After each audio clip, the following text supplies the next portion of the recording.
Hello there, and welcome to Life Beyond Seen, where curiosity takes a deep breath and drifts slowly into the mysteries that most of us only glimpse in dreams.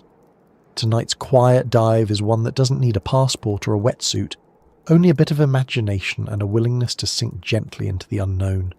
You see, there's a place on Earth so deep and so remote that light itself gives up before reaching the bottom.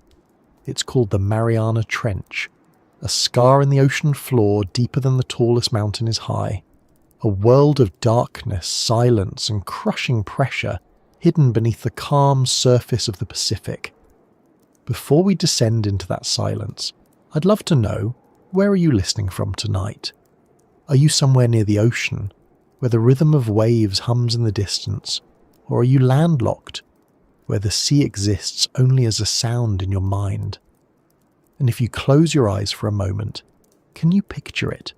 The surface of the water, the shimmer of moonlight, the thought that beneath that glow lies a darkness so deep that no sunlight has ever touched it. If you find these slow wanderings through science and wonder soothing, perhaps leave a like, or even subscribe. It helps this quiet corner reach a few more sleepless thinkers like you. Now, let's take that first breath and begin our descent. Because somewhere beneath all that blue lies a story not of monsters or lost ships, but of limits. The limits of pressure, of technology, of the human mind, and of curiosity itself. Imagine standing on the shore looking out at the ocean. The waves seem endless, stretching past the horizon, but what we see is only a fraction of it. The Mariana Trench begins in the Western Pacific, east of the Philippines and south of Japan, near a small arc of islands called the Marianas. On a map, it's just a thin curve, but in reality it's a vast wound in the crust of the Earth, about 2,150 kilometers long and roughly 70 kilometers wide. It's where one tectonic plate, the Pacific Plate, slides beneath another, the smaller Mariana Plate. This slow, relentless movement has been happening for tens of millions of years, creating a deep crease that drops nearly 11 kilometers below the surface. If Mount Everest were placed inside it, its peak would still be almost 2 kilometers underwater.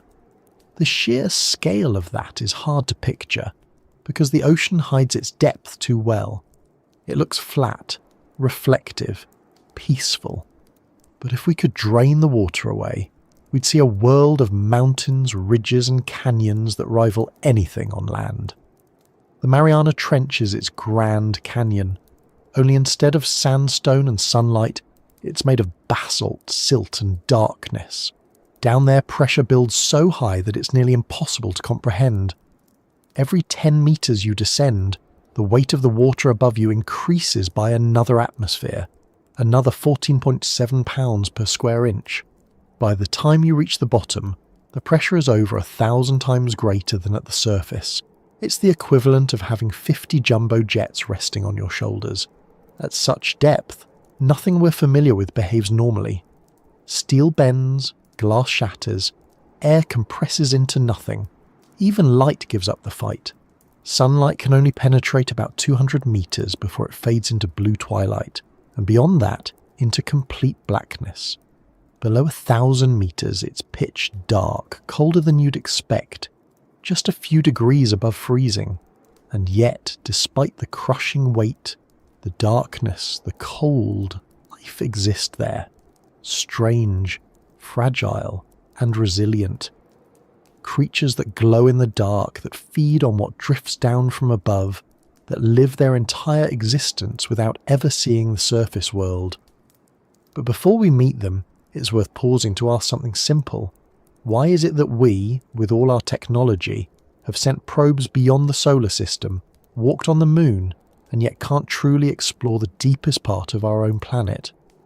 The answer isn't just about distance. The moon is 380,000 kilometers away, but it's empty space. The Mariana Trench is only 11 kilometers deep, but every centimeter of that descent pushes back against us with unimaginable force. The ocean is not empty, it's heavy, dense, relentless. And every attempt to enter it is a conversation between what we build and what the sea is willing to allow. When the first humans set out to explore the deep ocean, they didn't go far. For centuries, sailors could only guess at what lay beneath the waves. The early attempts to measure depth were almost quaint. A weighted rope dropped over the side of a ship. The line would descend until it hit bottom, then be pulled back up, measured and noted. It was tedious, imprecise, and completely inadequate for something like the Mariana Trench. The deeper the line went, the harder it became to tell whether it had hit bottom or was still swaying freely in the current. In some ways, that uncertainty became part of the ocean's mythology. It wasn't until the 19th century, with the voyages of ships like the HMS Challenger, that we began to map the deep sea more scientifically. The Challenger expedition, launched in 1872, spent nearly 4 years circumnavigating the globe, measuring ocean depths, temperatures and currents. It was during this journey that they first discovered a particularly deep sounding in the Western Pacific, the spot that would later become known as the Challenger Deep, the lowest known point on Earth's seafloor. At the time, the depth they recorded was around 8,000 metres, already staggering. Later measurements using sonar and submersibles would push that number even deeper, to 10,984 metres, give or take a few depending on where and how you measure. But measuring depth is one thing. Visiting it is another. The ocean at that pressure doesn't welcome visitors. Even a small flaw in a submersible structure, an unseen crack, a weak weld can mean catastrophic implosion. There's no margin for error. Every component must be designed to withstand forces far greater than any aircraft or spacecraft ever endures. The irony is striking. It's easier to keep a human alive in the vacuum of space than under the weight of the ocean. In space, the problem is the absence of pressure. In the deep sea, it's the opposite. Too much of it. When Jacques Picard and Don Walsh descended into the Challenger Deep in 1960 aboard the Trieste, they were entering a realm no one had seen before. The Trieste wasn't sleek or futuristic. It looked more like a giant white pill with a small steel sphere attached underneath. That sphere was where they sat. 2 men in a cramped space barely large enough to move, surrounded by thick steel walls nearly 5 inches thick.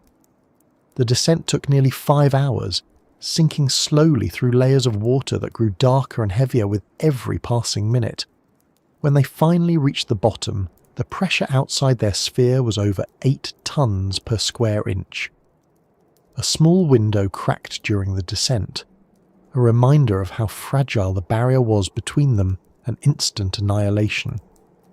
They stayed for only 20 minutes before beginning the long, slow journey back to the surface.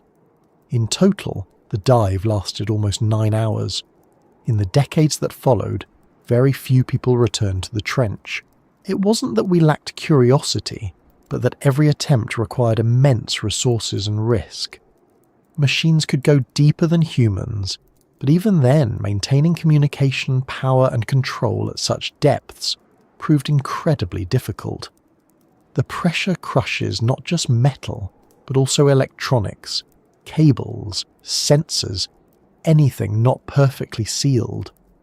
And the cold, near freezing, affects everything from batteries to lubricants. The sea is an engineer's nightmare and a philosopher's dream, a place where nature tests the limits of both our inventions and our imagination. Every few years, a new expedition makes headlines. James Cameron's solo dive in 2012, the DSV limiting factor missions in 2019. But even these are brief, fragile visits. They descend, touch the bottom, collect samples, record video, and then leave. We don't stay. We can't. There's no permanent presence there. No base, no ongoing human exploration. The Mariana Trench remains largely uninhabited, untouched and unexplored. We've mapped Mars in more detail than our own seabed, and yet, that inaccessibility is part of its allure. The trench represents something we can't conquer easily, something that resists our need to understand and categorize. The ocean doesn't care for our curiosity. It moves at its own pace, erases our footprints and absorbs whatever we send down into it. The deeper we go, the less control we have. Sound travels differently, light disappears, and even time seems to lose its meaning. Instruments that work perfectly on the surface malfunction under pressure. Cameras crack, lights fail, data links go silent. It's not malevolent, it's simply physics. But it feels personal when you're trying to understand it. Still, we keep trying. Because beneath that endless blue, there's a kind of truth. A reminder that even on our own planet, mystery thrives. The Mariana Trench isn't just a place on a map. It's a symbol of everything that remains beyond reach. Every time we send a probe down, every time we measure another fraction of a meter, we're reminded that exploration isn't about conquering the unknown. It's about being humbled by it. If you were to float above the trench in a small research vessel, you'd see nothing remarkable. Just calm water, perhaps a few waves, maybe a seabird drifting overhead. But beneath you, miles below, the world is utterly alien. The light fades first, then colour disappears. Reds vanish, then yellows, until everything turns blue, then black. The temperature drops sharply. The water grows still. Sound fades.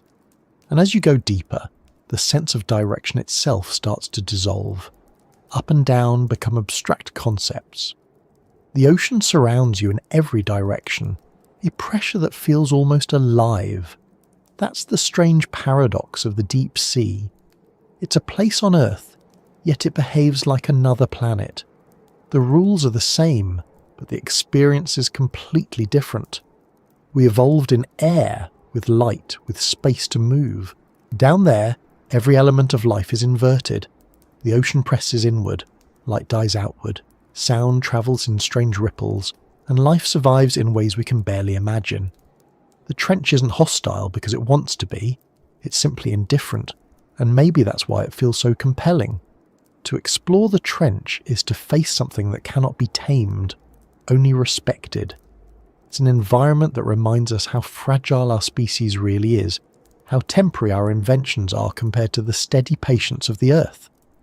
The trench has existed for millions of years, shifting, deepening, swallowing the occasional piece of debris or lost vessel, then settling again into silence.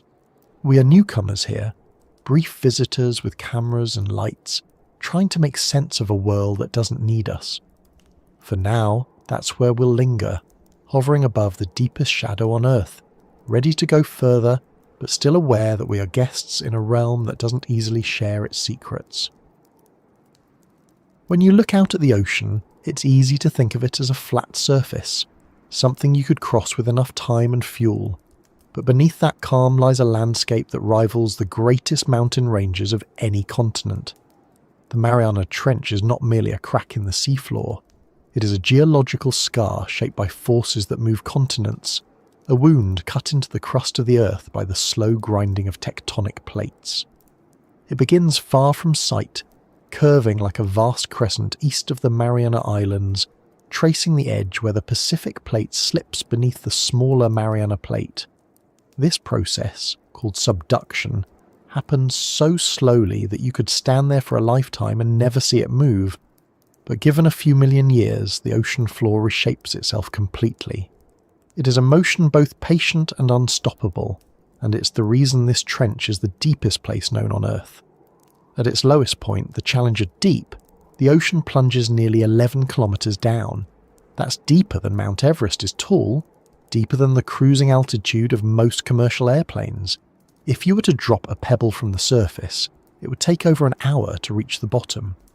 Down there, the water is cold, almost freezing, and the pressure is immense, over 1,000 times what you feel at sea level.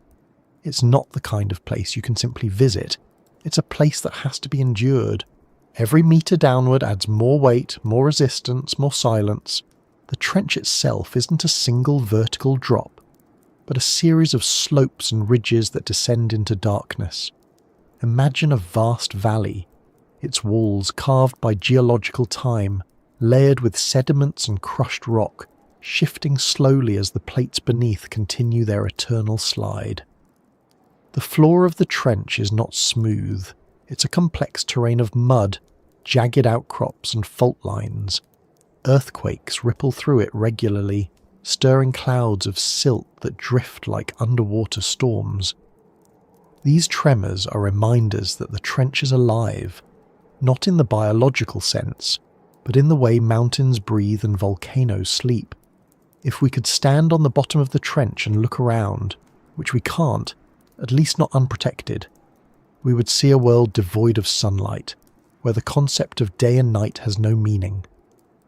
Above, the surface seems infinitely far away, this ceiling of darkness stretching beyond imagination. Around you, the water presses in from all sides, dense and heavy. There is no sound, at least not the kind we recognize. The human ear isn't built to interpret the groaning of rock or the whisper of water molecules under such weight, but sensitive instruments have detected the sounds of distant earthquakes, the faint rumble of shifting plates, even the faraway calls of whales echoing down from thousands of meters above. The ocean transmits sound far better than air, and sometimes the trench becomes a resonating chamber for the movements of the earth itself. The pressure here is not an abstract number, it's a presence. At 10,000 meters, every square centimeter of surface bears over a ton of force. To survive, any structure must be perfectly spherical or nearly so, because even the smallest flat surface can buckle under the load. That's why submersibles designed for such depths look like compact orbs, thick-walled, heavy, more like miniature planets than vehicles. Humans can't feel this pressure directly, because we're never exposed to it. The vessels we build protect us, isolating us in tiny pockets of atmosphere. But outside, the ocean would crush a human body instantly. The lungs would collapse, the blood would boil in reverse, not from heat, but from the impossibility of expansion. It's strange to think that something as simple as water can become such an unstoppable force. The same liquid that falls as rain, that fills a glass, that carries boats across its surface, becomes something almost alien when gathered in such volume. It's not that the water itself changes, but that the cumulative weight transforms it into an instrument of compression. Every molecule above adds its contribution, layer upon layer, until the mass becomes absolute. This is why we can't truly explore the trench, not in the way we explore mountains or deserts. The environment resists us not through hostility, but through sheer indifference. It doesn't care if we arrive prepared or not, and yet the trench is not lifeless. Even in that near-freezing pitch-black environment, organisms persist. Some are microscopic, living in the mud, feeding on organic particles that drift down from the surface. Others are larger, strange fish with translucent skin, eyes adapted to total darkness, and bodies built to withstand pressure that would destroy anything else. They are slow-moving, cautious, and efficient. They do not need speed or strength, only resilience. Many produce their own light, bioluminescence, small chemical reactions within their bodies that create soft glows, used to attract prey or communicate. These flashes are the only illumination in a world without dawn. When we send robotic probes into the trench, their cameras often catch glimpses of these creatures, brief flickers of movement against the void. A shrimp drifting past, a snailfish gliding along the sediment, delicate, pale, ghost-like. Each sighting raises more questions than it answers. How do these organisms survive? What do they eat? How do they reproduce in a place where finding another of your kind might take months? The deeper we look, the more we realize how little we understand. It's not that the data is incomplete, it's that the data is overwhelmed by mystery. Scientists use sonar to map the trench's contours, sending sound pulses downward and measuring the echoes that return. This method gives us a rough shape, a sense of where the ridges and valleys are, but it's like trying to understand a mountain by feeling it through a blanket. The details are lost, the texture missing. We know where the trench lies, how deep it goes, and what its general form is, but we don't know what most of it looks like in detail. Only a handful of expeditions have actually reached the bottom, and even then, each has explored only a small area, perhaps a few square meters of a landscape that spans thousands of square kilometers. It's like studying the Sahara by examining a single grain of sand. The deeper problem isn't just the pressure or the darkness, but the logistics. To explore the trench, a submersible must be designed to survive the descent, function flawlessly under pressure, and return safely. That means every piece, every bolt, wire, and seal must be engineered to perfection. There's no margin for error. Communication with the surface is limited, delayed, or lost entirely because radio waves can't travel through seawater. Instead, signals must be sent acoustically, like underwater Morse code. These signals are slow, prone to interference, and easily lost in the ocean's noise. So when a submersible descends, it's essentially alone. The ocean doesn't make exceptions for human curiosity. It's too vast for that. Even our most advanced technologies operate at the edge of their endurance. Every descent is a gamble, every success a small miracle of engineering and patience. When you hear that only a handful of people have ever been to the bottom of the Mariana Trench, it's not because of a lack of interest. It's because of what it takes to get there and return. And even when we do, the time spent at the bottom is measured in minutes, not hours. The machines can't stay longer without risk of failure. There's something humbling about that limitation. It reminds us that exploration isn't about conquering nature but negotiating with it. We go as far as the environment allows, and when it tells us to stop, we listen. The trench is a lesson in boundaries, not just physical, but philosophical. We often think of Earth as mapped, measured, known. But here lies proof that vast regions of our own planet remain beyond reach. The deepest shadow on Earth hides not only darkness, but knowledge itself. If you think about it, there's a certain comfort in that.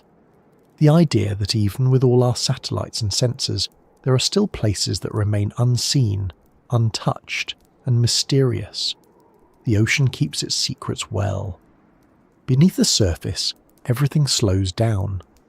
Light fades, sound bends, and time seems to lose its rhythm. A drop of water that falls at the surface might take centuries to circulate back up again. Down here, change happens slowly, almost imperceptibly. Sediments settle grain by grain, covering ancient bones, volcanic ash, and the remnants of marine snow, the constant drift of organic matter from above. Each particle carries the story of something that once lived near the surface, long ago. If the ocean were a library, the trench would be its archive, a place where history is stored under immense pressure. Layers of sediment preserve chemical traces of past climates, microscopic fossils, and even bits of human pollution that have found their way into the abyss. Plastic fibres, paint flakes, and metallic dust have been discovered in the deepest mud, proof that even the most remote corners of Earth aren't untouched by our presence. The realization is sobering. We can't reach the bottom easily, but our waste can. That fact alone changes how many scientists view exploration. To study the trench is not just to uncover what's there, but to confront the reality of what we've already put there. The ocean connects everything. Rivers carry debris from cities to coastlines.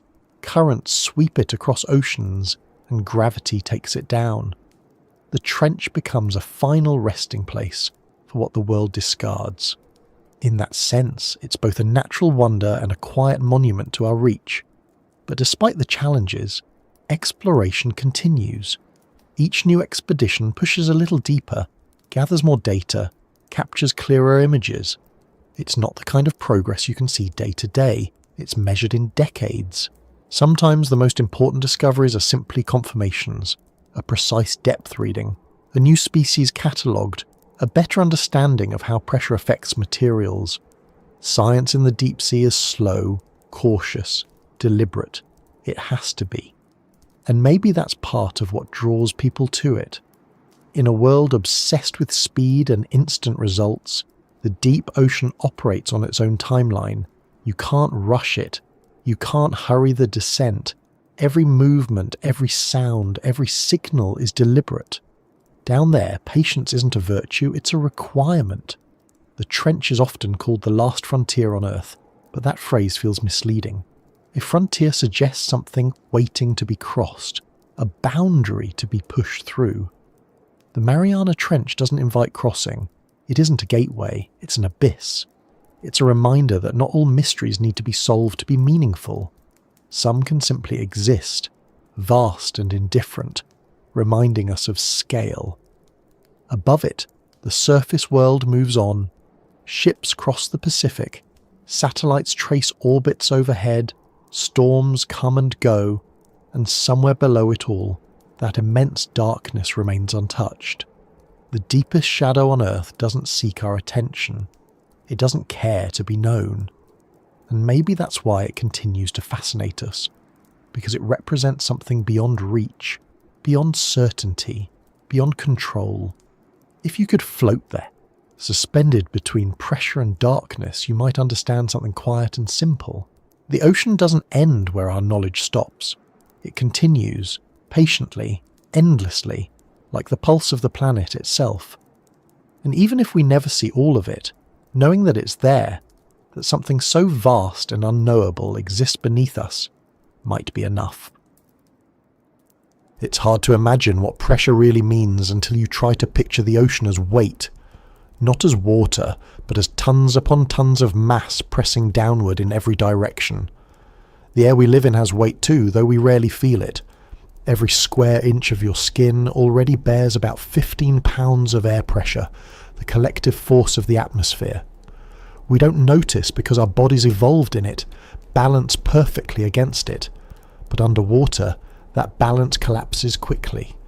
The deeper you go, the faster the weight builds. At just 10 meters below the surface, the pressure doubles. At 100 meters, it's 10 times higher. By the time you reach the bottom of the Mariana Trench, it's more than 1,000 atmospheres, an almost incomprehensible number. If you tried to swim there, you wouldn't make it past a few dozen meters without special gear. A human lung would collapse long before that. The very gases inside the body, oxygen, nitrogen, carbon dioxide, would compress and dissolve into the bloodstream. The boundaries between liquid and air that keep you alive would blur and fail. We like to think of water as soft, as harmless, but in enough quantity, it becomes a solid force, a wall that can crush steel. Every attempt to explore the trench has to begin by asking the same question. How do you build something that can bear the weight of the entire world? For most of human history, the answer was simple. You didn't. The ocean was too vast, too hostile. Sailors mapped its surface, charted its currents, but beneath the waves, everything was speculation. Some imagined giant creatures, others a smooth floor of sand. The idea that the sea might contain mountains, valleys and trenches was unthinkable. Only in the 20th century, when we began to develop materials strong enough to resist collapse, did the dream of reaching the deep truly begin. When Jacques Piccard and Don Walsh descended into the Challenger Deep in 1960, they carried that question with them. Their vessel, the Trieste, wasn't graceful.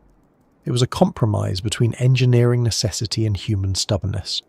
The design centered around a small steel sphere, barely large enough for two people to sit shoulder to shoulder. That sphere was the only part capable of surviving the pressure. Everything else, the floats, the ballast systems, the outer structure, was designed to either compress safely or be expendable. The sphere itself was thick, about 13 centimeters of specially hardened steel. The windows were tiny, only a few inches across, made of plexiglass thicker than your hand.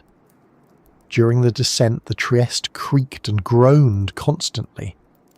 Piccard later described hearing the sound of cracking, one of the outer windows fracturing under stress. Inside, they could do nothing but wait and trust that the sphere would hold. Outside, the temperature dropped to near freezing, and visibility disappeared entirely. Their floodlights illuminated only a few meters of water before the light was swallowed. When they finally touched the bottom, they saw a cloud of sediment rising like slow smoke, stirred up by their arrival. The entire journey down had taken almost 5 hours, and when they reached the bottom, they stayed for just 20 minutes before beginning the long, cautious ascent. That dive remains one of the most extraordinary feats in the history of exploration. Not because it solved the mystery of the trench, but because it proved that reaching it was even possible. Since then, only a handful of people have repeated the feat. James Cameron's solo dive in 2012, and later Victor Vescovo's in 2019, used modern technology, stronger materials, better sensors, improved communication, but the core challenge hasn't changed. The problem isn't getting down, it's surviving there. Pressure doesn't just threaten the hull of a submersible, it affects everything inside it. Electronics must be shielded, cables reinforced, batteries insulated. Even the simplest mechanical systems behave differently under such stress. Lubricants thicken, seals deform, metals flex. Any trapped air pocket can become a weak point. That's why most deep-sea equipment is filled with incompressible fluids instead of air. Cameras, lights and sensors often operate in oil rather than vacuum, because oil doesn't shrink under pressure. The deeper you go, the more you have to think like the ocean, to build things that yield instead of resist, that move with the pressure rather than against it. For humans, though, adaptation has limits. Our bodies can't adjust to such extremes. The deepest a person has ever dived on compressed air is around 300 meters, achieved by a handful of professional divers using complex gas mixtures. Beyond that, the risk of nitrogen narcosis, oxygen toxicity, and physical collapse becomes lethal. At 1,000 meters, human exploration ends completely. Everything deeper than that belongs to machines. But even machines face a paradox. To survive the pressure, they must be heavy and rigid. Yet the deeper they go, the more that weight becomes a problem. Every additional layer of protection requires more energy to move, more fuel to descend and return. The ocean demands balance. Too light, and you'll never sink. Too heavy, and you'll never rise again. Engineers solve this with clever systems. Ballast tanks filled with iron pellets that can be released when it's time to ascend. Syntactic foams made of hollow glass spheres embedded in resin to provide buoyancy without crushing. Each innovation pushes the boundary a little further, but only a little. It's ironic that the word crush appears so often in discussions about the deep ocean. We speak of crush depth, crush pressure, crush limits. It's an acknowledgement that everything down there is at the mercy of compression. Even the materials we consider solid are not immune. Titanium bends, aluminum deforms, ceramics shatter, and yet, despite the risks, despite the sheer absurdity of sending fragile machines into a realm that wants to destroy them, we keep doing it. Not out of arrogance, but out of that quiet human curiosity that refuses to be satisfied with the surface. When scientists talk about pressure, they often use comparisons. The weight of 50 jumbo jets, the force of 10 elephants on a postage stamp. These metaphors help, but they don't quite convey the reality. Pressure underwater doesn't act from above. It comes from all sides. It's not something pushing down on you, it's something surrounding you completely, pressing equally on every surface. If you could stand inside a sphere that perfectly resisted it, you wouldn't feel anything at all. That's the paradox. Inside the submersible, the explorers feel calm, weightless, detached.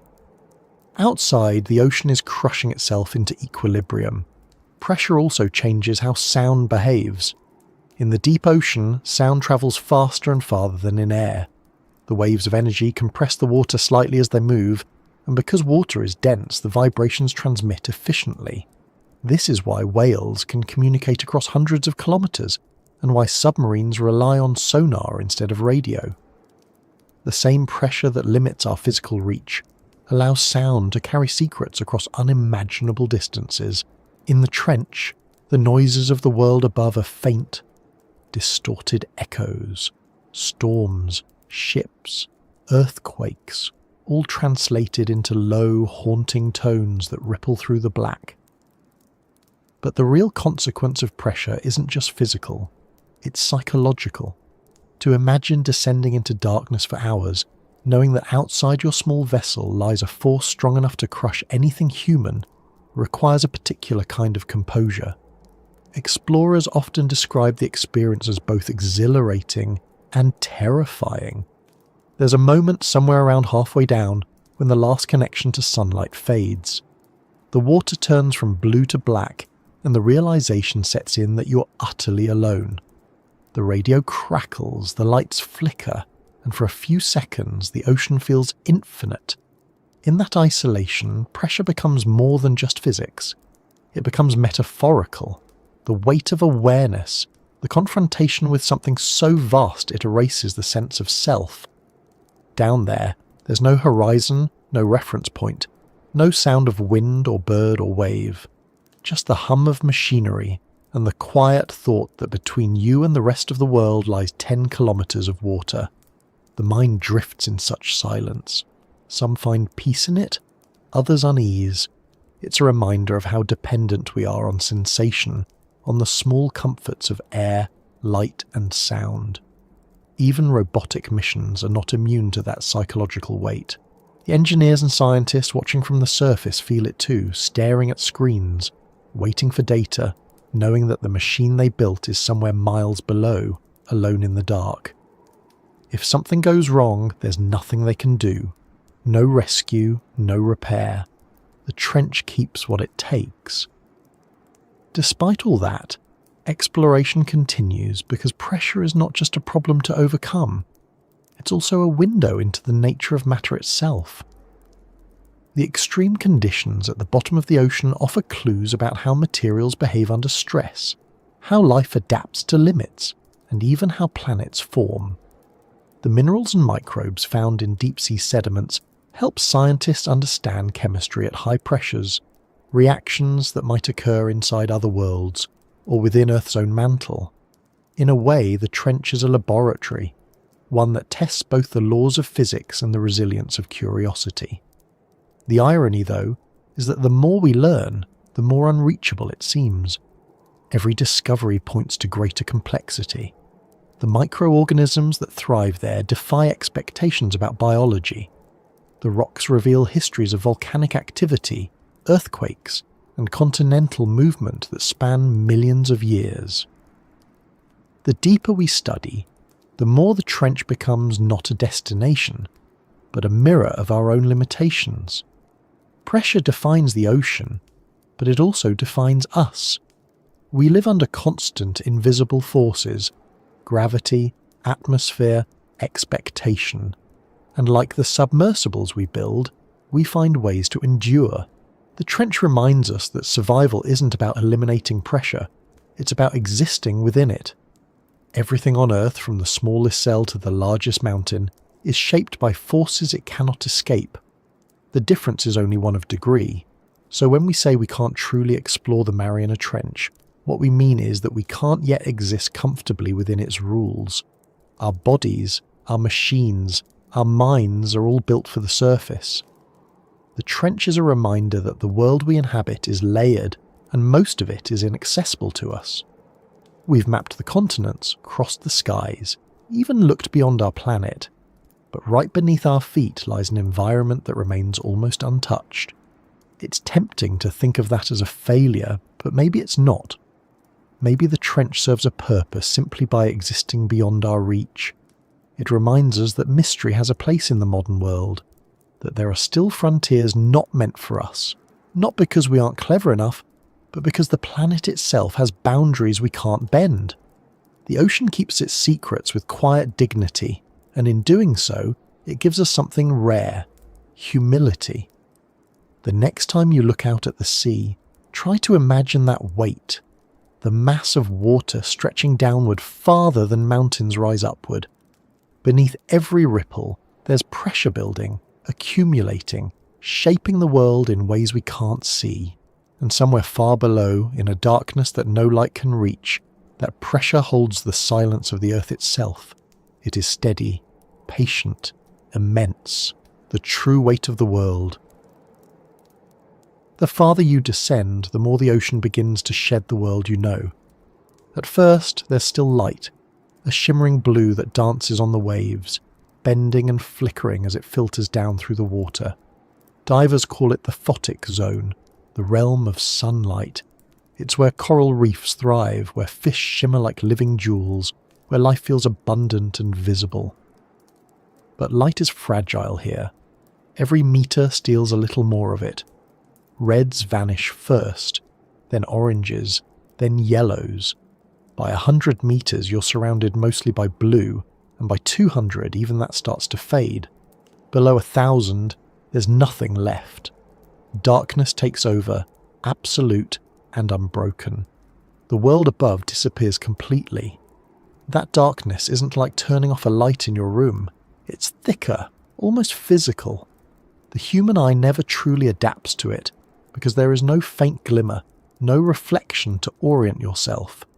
You could stretch your hand out in front of you and see nothing, not even the outline. Down here, sight ceases to be useful. The ocean becomes a world of touch, vibration, and sound. The deep sea isn't empty, but it is invisible, and that difference changes everything. When explorers first reached these depths, they expected lifelessness, a barren seafloor, cold and still. But the truth is stranger and far more beautiful. Even without sunlight, life persists, glowing faintly in the dark like scattered embers. Bioluminescence, the ability to produce light through chemistry, is the ocean's quiet rebellion against the void. Tiny plankton release flashes to startle predators. Jellyfish drift like translucent lanterns, pulsing with gentle blue light. Fish carry glowing lures to draw in prey. The darkness isn't empty, it's alive with whispers of light, each one fleeting, purposeful, delicate. Some of these creatures create light through symbiosis, hosting colonies of bacteria that emit a steady glow. Others mix chemicals within their own bodies to create a spark when needed. The reactions are remarkably efficient, producing almost no heat, just pure luminescence. In the deep, that efficiency is survival. There's no waste, no excess, no sunlight to compete with. The glow is communication, camouflage, deception, and beauty all at once. Bioluminescence may seem magical, but it's also practical. For many species, light is a weapon or a warning. Some fish can release bursts of brightness to blind predators temporarily, while others mimic the faint glow of the distant surface to blend in from below, a trick called counter-illumination. In a world with no landmarks, light becomes the only language, and every flicker carries meaning. To see it in person is to witness something close to a dream. Scientists who've observed these creatures from submersibles describe it as drifting through a star field. Except here, the stars move. They pulse, spiral, and vanish, replaced by others that appear just as suddenly. It's a cosmos turned upside down, stars below instead of above, and instead of endless emptiness, there's water carrying the faint echoes of life. But for all its beauty, this darkness is still hostile to us. Without light, there's no warmth. The temperature hovers near freezing, just above the point where seawater would solidify. The cold is constant, unwavering. It seeps into metal, into glass, into any unprotected surface. Machines slow down, batteries drain faster, and any trace of heat dissipates instantly. The darkness and cold aren't separate. They are partners, each reinforcing the other, eroding anything that doesn't belong. Even time feels different here. On the surface, light divides the day into hours, gives rhythm to life. Below, there are no such cues. There's no dawn or dusk, no concept of morning or night. For the creatures that live here, time is marked not by sunlight, but by the faint drift of food from above. Tiny particles of organic material known as marine snow. It's a constant, delicate fall of debris from the living world higher up. Dead plankton, fish scales, fragments of plants, microscopic dust. Over months and years, this slow rain sustains everything below. Imagine that for a moment. The entire ecosystem of the deepest ocean, relies on what trickles down from life that never knew it existed. It's an odd kind of connection, fragile, indirect, but absolute. If the upper oceans faltered, the abyss would starve. Down here, everything depends on patience. Food is scarce, energy precious. Many creatures move slowly to conserve energy. Their metabolisms reduced to the bare minimum. They don't chase, they wait, they drift, they endure. There's a quiet philosophy to that way of living. In a realm where light, warmth, and abundance are gone, survival isn't about dominance but adaptation. You don't fight the darkness, you learn to live within it. The animals of the deep seem almost like meditations on that principle. The snailfish, soft-bodied and pale, thrives at depths where no other vertebrate can survive. The amphipods, tiny crustaceans that scavenge the sea floor, have bodies reinforced not by hardness but by flexibility. They bend rather than break. The darkness shapes everything here, not through violence but persistence. When scientists bring samples up from the trench, most of these creatures don't survive the journey. The change in pressure is too extreme. What was normal for them becomes fatal at the surface. Their bodies swell, sometimes burst, their cells unable to cope with the sudden expansion. It's a reminder that our world, comfortable as it seems, is just another environment among many, and not the default. To them, our light-filled atmosphere would be as lethal as their darkness is to us. That's part of why we can't truly explore the trench. It's not only a matter of technology or danger, it's that we don't belong there. The physics of our existence depend on sunlight, on moderate pressure, on warmth.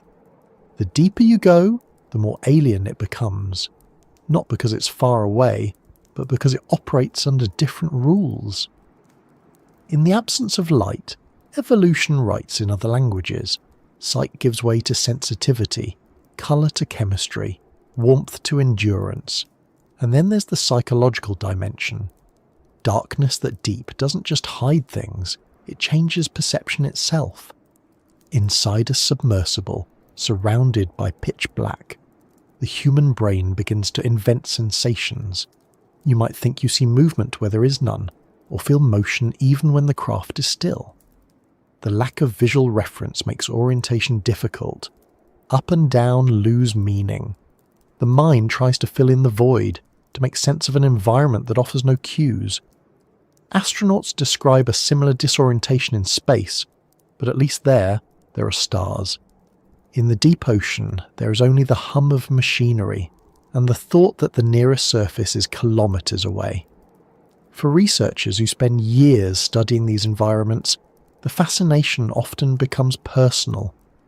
They talk about the deep not as a hostile place, but as one of reflection. There's something about staring into a darkness that has existed unchanged for millions of years that humbles even the most confident scientist. It's a confrontation with scale, with how small we are compared to the systems that sustain the planet. The trench is one of those places where the boundaries of science and philosophy blur. You can measure pressure, temperature, and salinity. You can catalogue species, analyse sediment, and model geological processes. But none of that explains the feeling of looking into that void. It's not fear exactly, more a recognition of otherness. The deep is not designed for us, and perhaps that's what makes it sacred in a quiet scientific way. It's an environment untouched by sunlight, unbothered by time, where life exists on terms completely its own. Even the light we bring with us, flood lamps, LEDs, laser scanners, feels intrusive. The moment the beams cut through the water, they disturb everything. Creatures scatter, sediment rises, and the stillness disappears. Every observation changes the thing being observed. In that sense, exploration is always imperfect. To see the trench, we must first disrupt it. The deeper truth remains hidden in the undisturbed dark beyond our reach. It's easy to romanticize darkness as mystery or metaphor, but here it's simply reality. The absence of light is complete. Every photon is absorbed or scattered long before it can travel far. Even laser beams, which can travel miles through air, fade after just a few dozen meters underwater. Cameras struggle to focus, instruments to orient. In a strange way, the trench is less a place and more a condition, a set of extremes that erase ordinary perception. And yet, in that erasure, life finds simplicity. The creatures that live there don't need complex eyes or bright colours. They navigate by vibration, by chemical gradients, by the faint echoes of movement. The darkness simplifies everything to its essentials: hunger, motion, survival. It strips away the unnecessary until what remains is pure function. It's not bleak, it's efficient. When you think of how much of Earth's biosphere exists in darkness, it's staggering. The majority of the ocean is beyond the reach of sunlight, and within that enormous volume lives most of the planet's life by mass. The deep sea isn't the exception, it's the rule. We, on land and in the shallows, are the outliers, the ones adapted to light. From that perspective, the Mariana Trench isn't an alien world. It's the true face of our planet. We call it darkness because we can't see it, but for the organisms that live there, it's home. Their senses are tuned to subtle changes in pressure, to minute vibrations, to chemical signals drifting in the water. To them, we are the blind ones, living in a thin, bright layer that flickers on the surface. The trench reminds us that light is not the measure of life, just the measure of what we notice. There's a peculiar irony in how we study this place. We bring cameras and lights, instruments that depend on visibility, into a world where visibility doesn't exist. We illuminate, observe, record, and then leave, taking our light with us. For the trench, it's as if we were never there. The darkness closes behind us, unchanged, indifferent, and perhaps that's how it should be. Some environments don't need our constant presence to be meaningful. The Mariana Trench doesn't ask to be seen. It simply is. Its darkness holds no malice, no secret agenda. It's not hiding anything. It's being itself, as it has for millions of years. If we can't truly explore it, it's not because it resists us. It's because our tools, our senses, and our expectations were never designed for that kind of world. Still, there's something magnetic about it. We're drawn to the idea of the unseen, to the notion that beneath our familiar world lies another, silent and eternal. That curiosity is what keeps scientists sending probes, keeps engineers refining designs, keeps storytellers imagining what might dwell below. We'll never stop wondering what the darkness contains. If you were sitting now inside a submersible drifting through that blackness, you'd hear only the faint hum of pumps and motors, the occasional creak of metal adjusting to pressure, maybe your own breath in the headset. The light from your instruments would reach only a few meters ahead, revealing shapes that dissolve almost as quickly as they appear. You'd see clouds of particles drifting by like snow, illuminated just long enough to remind you that you're moving through a space filled with unseen life. Then, beyond that, only nothing.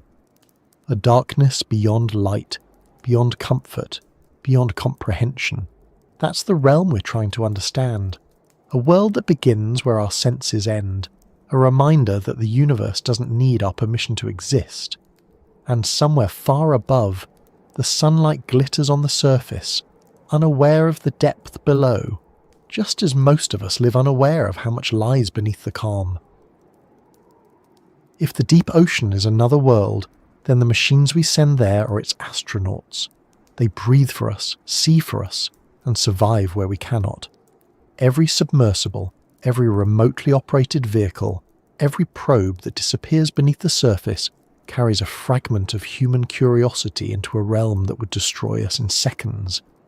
The ocean doesn't invite exploration, but it doesn't forbid it either. It simply waits, and in that waiting, we keep trying to build something capable of listening to its silence. From the outside, deep-sea submersibles look simple, smooth, rounded, compact. But that simplicity hides the most intricate engineering on Earth. Every surface, every seam, Every bolt must be designed to withstand pressure that could collapse a building. The rules are unforgiving. There's no room for weakness, no tolerance for error. At 11 kilometers down, the difference between safety and catastrophe is measured in millimeters of steel and seconds of luck. When engineers began building the earliest deep-diving vessels, they weren't trying to explore, they were trying to survive the idea of depth itself. The Trieste was an audacious experiment, a test of whether steel could outlast water. Later submersibles refined that idea but never escaped its paradox. The ocean is too heavy, too cold, too isolating to be conquered. So we build machines that don't fight it. They adapt to it, just as the creatures in the abyss do. They breathe oil instead of air, carry no fragile spaces, no unnecessary emptiness. In a sense, they're closer to the life of the deep than to the humans who designed them. Every expedition begins the same way, with a slow descent. Whether manned or unmanned, the machine slips below the surface and leaves the world of sound and light behind. Communication weakens, the signal lags. On the surface, the operators watch screens filled with numbers, depth, temperature, pressure, battery life. Each descent is a negotiation with physics. Go too fast and you risk damaging the hull. Go too slow and the currents carry you off course. There's no steering wheel in the deep, no reliable sense of direction. The machines navigate by acoustic pings, sonar reflections, tiny bursts of sound that bounce off the seafloor and return distorted, delayed, uncertain. At certain depths, the ocean becomes layers of density. Warm water above, colder below, with invisible boundaries that bend sound and light. A submersible passing through these layers feels them as soft jolts, like shifting from one world to another. The operators monitor every meter, every fluctuation in pressure. A single valve malfunction, a miscalculation in ballast can trap the craft forever. The ocean doesn't return what it takes. Modern machines are remarkable, but even they are fragile. The remotely operated vehicles, ROVs, used today can dive for hours, capturing video, collecting samples, mapping terrain. They're tethered to their motherships by long cables, sometimes miles in length, carrying both power and communication signals. That tether is their lifeline, but also their weakness. A sudden current can twist it, a sharp rock can cut it, a mechanical fault can reel it in too soon. Every dive risks losing the connection entirely, leaving the machine drifting in silence. When that happens, recovery becomes nearly impossible. The ocean floor isn't flat. It's filled with ridges, trenches, and loose sediment. A lost ROV may fall into a crevice or become buried in silt, invisible even to sonar. Sometimes the engineers try to send signals for days, hoping for a faint reply. Most of the time, it never comes. The deep doesn't let go easily, and yet, for all those risks, we keep sending them back. Because every time one of those machines descends, it carries a chance of discovery.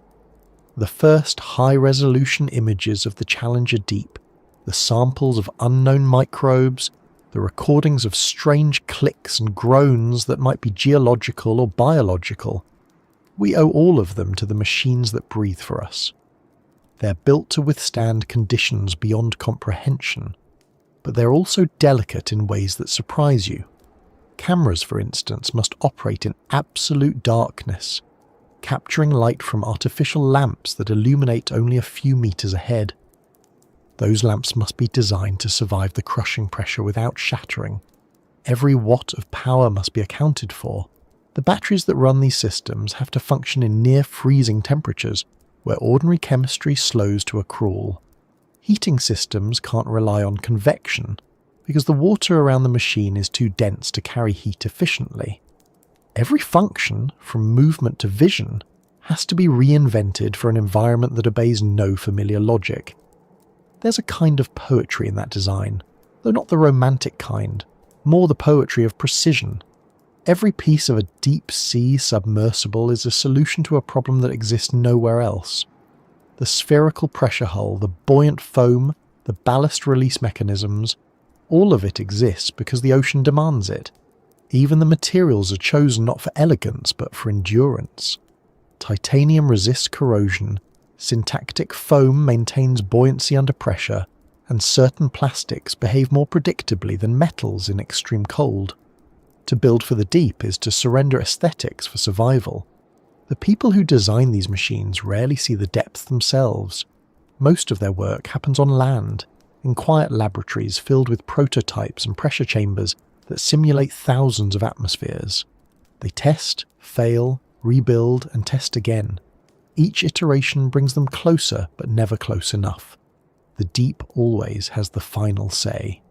When James Cameron descended to the Challenger Deep in 2012, he did so inside the Deep-Sea Challenger, a vessel unlike any before it. It was tall and narrow, shaped like a torpedo, painted bright green. It looked more like a missile than a submarine. Inside, there was just enough space for him to sit, surrounded by controls and monitors. The pressure hull was made of specialized materials, the lighting and cameras custom built for the extreme depth. The descent took about 2.5 hours, and once at the bottom, he spent nearly 3 hours exploring. In those hours, he became one of only a handful of people in history to see that place with his own eyes. He described the view as monochrome, like drifting across a desert. The seafloor was covered in fine sediment, pale and soft, disturbed easily by the craft's movement. There were no colours, no features, no sound, just silence and the faint whir of his equipment. Occasionally, small organisms drifted by, shapes without names. He collected samples, recorded video, then began the long journey back to the surface. When he resurfaced, sunlight seemed unreal. After hours in darkness, the brightness of day felt like waking from a long dream. That's something almost every deep-sea explorer says. The first glimpse of a light after a dive feels like a rebirth, as if they've been away longer than they actually have. The ocean below takes time differently. For remotely operated vehicles, there's no such relief. They return mechanically, silent, their data stored on drives, their footage waiting to be examined. And in those images, the world below looks both alien and strangely familiar. Sediment rippling like dunes, occasional rocks shaped by unseen forces, creatures that seem to hover in mid-water like thoughts half-formed. The footage rarely provides answers. More often it generates questions. Each dive leaves behind hours of video, terabytes of sensors data, samples of mud and water. Teams spend months analysing it, trying to extract meaning from what the machines saw. The irony is that while our technology extends our senses, it also reminds us of their limits. The camera records what it can see, but not what it feels like to be there. The sensors measure temperature and salinity, but can't capture silence, stillness, or scale. Even the best recordings flatten the experience into numbers and pixels. There's a quiet dignity in these machines, though. They don't complain, don't tire, don't fear. They descend again and again, sometimes for days, sometimes for minutes, each time pushing the boundary of what we know. They are our lungs in the deep, our eyes in the dark. They make the impossible slightly less so. The phrase, machines that breathe for us, isn't just metaphorical. Some systems literally simulate respiration, exchanging heat and chemicals in cycles that mimic metabolism. The fluids inside their hydraulic systems expand and contract, regulating pressure the way lungs regulate air. Their lights pulse like heartbeats. Their propellers spin like fins. In the absence of life, we've built mechanical life, and when one fails, when an ROV is lost to the abyss, it feels less like the loss of equipment and more like the loss of a part of ourselves. Every recovered machine tells a story. Some come back scarred, their outer shells dented, their sensors corroded, their cameras cracked. Engineers study the damage the way biologists study fossils. Each mark is a lesson about the ocean's force, each failure a step toward resilience. That's how progress works down there. Not through triumph, but through attrition. The strangest thing about deep-sea machines is how quiet they are. In space, motion is graceful, but in water, it's deliberate. Propellers spin slowly to avoid stirring sediment. Arms move carefully to prevent shaking the craft. Every sound is amplified in the dense medium. The click of a manipulator claw, the hum of a motor, the creak of expanding metal. To human ears, it would sound like being inside a sleeping giant, the noise of breathing turned mechanical. When scientists pilot these machines remotely, they talk about developing an intuition, a kind of shared rhythm between human and robot. The operator feels the resistance through the controls, senses the weight of the machine as it moves through layers of pressure. It's almost like an extension of the body, one that stretches miles below. That connection, fragile as it is, bridges the gap between worlds. We often think of technology as cold, detached, but here it becomes intimate. A submersible isn't just a tool, it's a partner in curiosity, a surrogate presence. It goes where we cannot, endures what we can't imagine, and returns bearing fragments of the unknown. Through it, we extend the reach of human perception into a place utterly beyond us, and still, despite all our progress, we haven't built a machine that can stay there indefinitely. The trench doesn't allow permanence. The pressure, the cold, the corrosion, all conspire to shorten the lifespan of every device we send. A few hours, maybe a day, and then the batteries fade, the system shut down, and the machine drifts until retrieved. We visit, but we do not inhabit. That, perhaps, is the defining truth of our exploration. We build machines that breathe for us because we can't breathe there ourselves. The deep ocean remains off-limits to flesh and bone. Every descent is a temporary conversation, a brief exchange between two very different worlds. The machines descend, listen, record, and return. And in their silence we hear the echo of our own limits. Still, we keep building, refining, dreaming. Because to stop would mean accepting that there are places we will never understand, and that acceptance doesn't come easily to us. The drive to explore is not logical, it's instinctive. We design these machines not just to collect data, but to remind ourselves that curiosity can survive even where humans cannot. The ocean doesn't change because we visit it. It remains dark, cold, and immense, indifferent to our presence. But we change every time we reach a little deeper. The machines that breathe for us are more than instruments. They are reflections of the part of us that refuses to stop wondering, even when the world presses back with the weight of 1,000 atmospheres. And above, on the surface, the ship waits. Waves rise and fall, clouds drift, and somewhere far below, a tiny light flickers in the black. A signal, faint but steady, returning from a place almost beyond reach. It's enough to remind us that even in the deepest dark, we're still capable of finding a way to see. The machines can survive where we cannot, but every descent still begins and ends with people. Behind every dive, every signal received from the deep, there are engineers, pilots, biologists, and technicians who spend years preparing for a few hours of contact with the unknown. The trench may belong to the machines physically, but it is still the human mind that sends them there. And that's the paradox of exploration. No matter how mechanical it becomes, it is always a human story. When people talk about deep-sea exploration, they often focus on the technology, the pressure-resistant hulls, the titanium joints, the power systems that function in freezing water.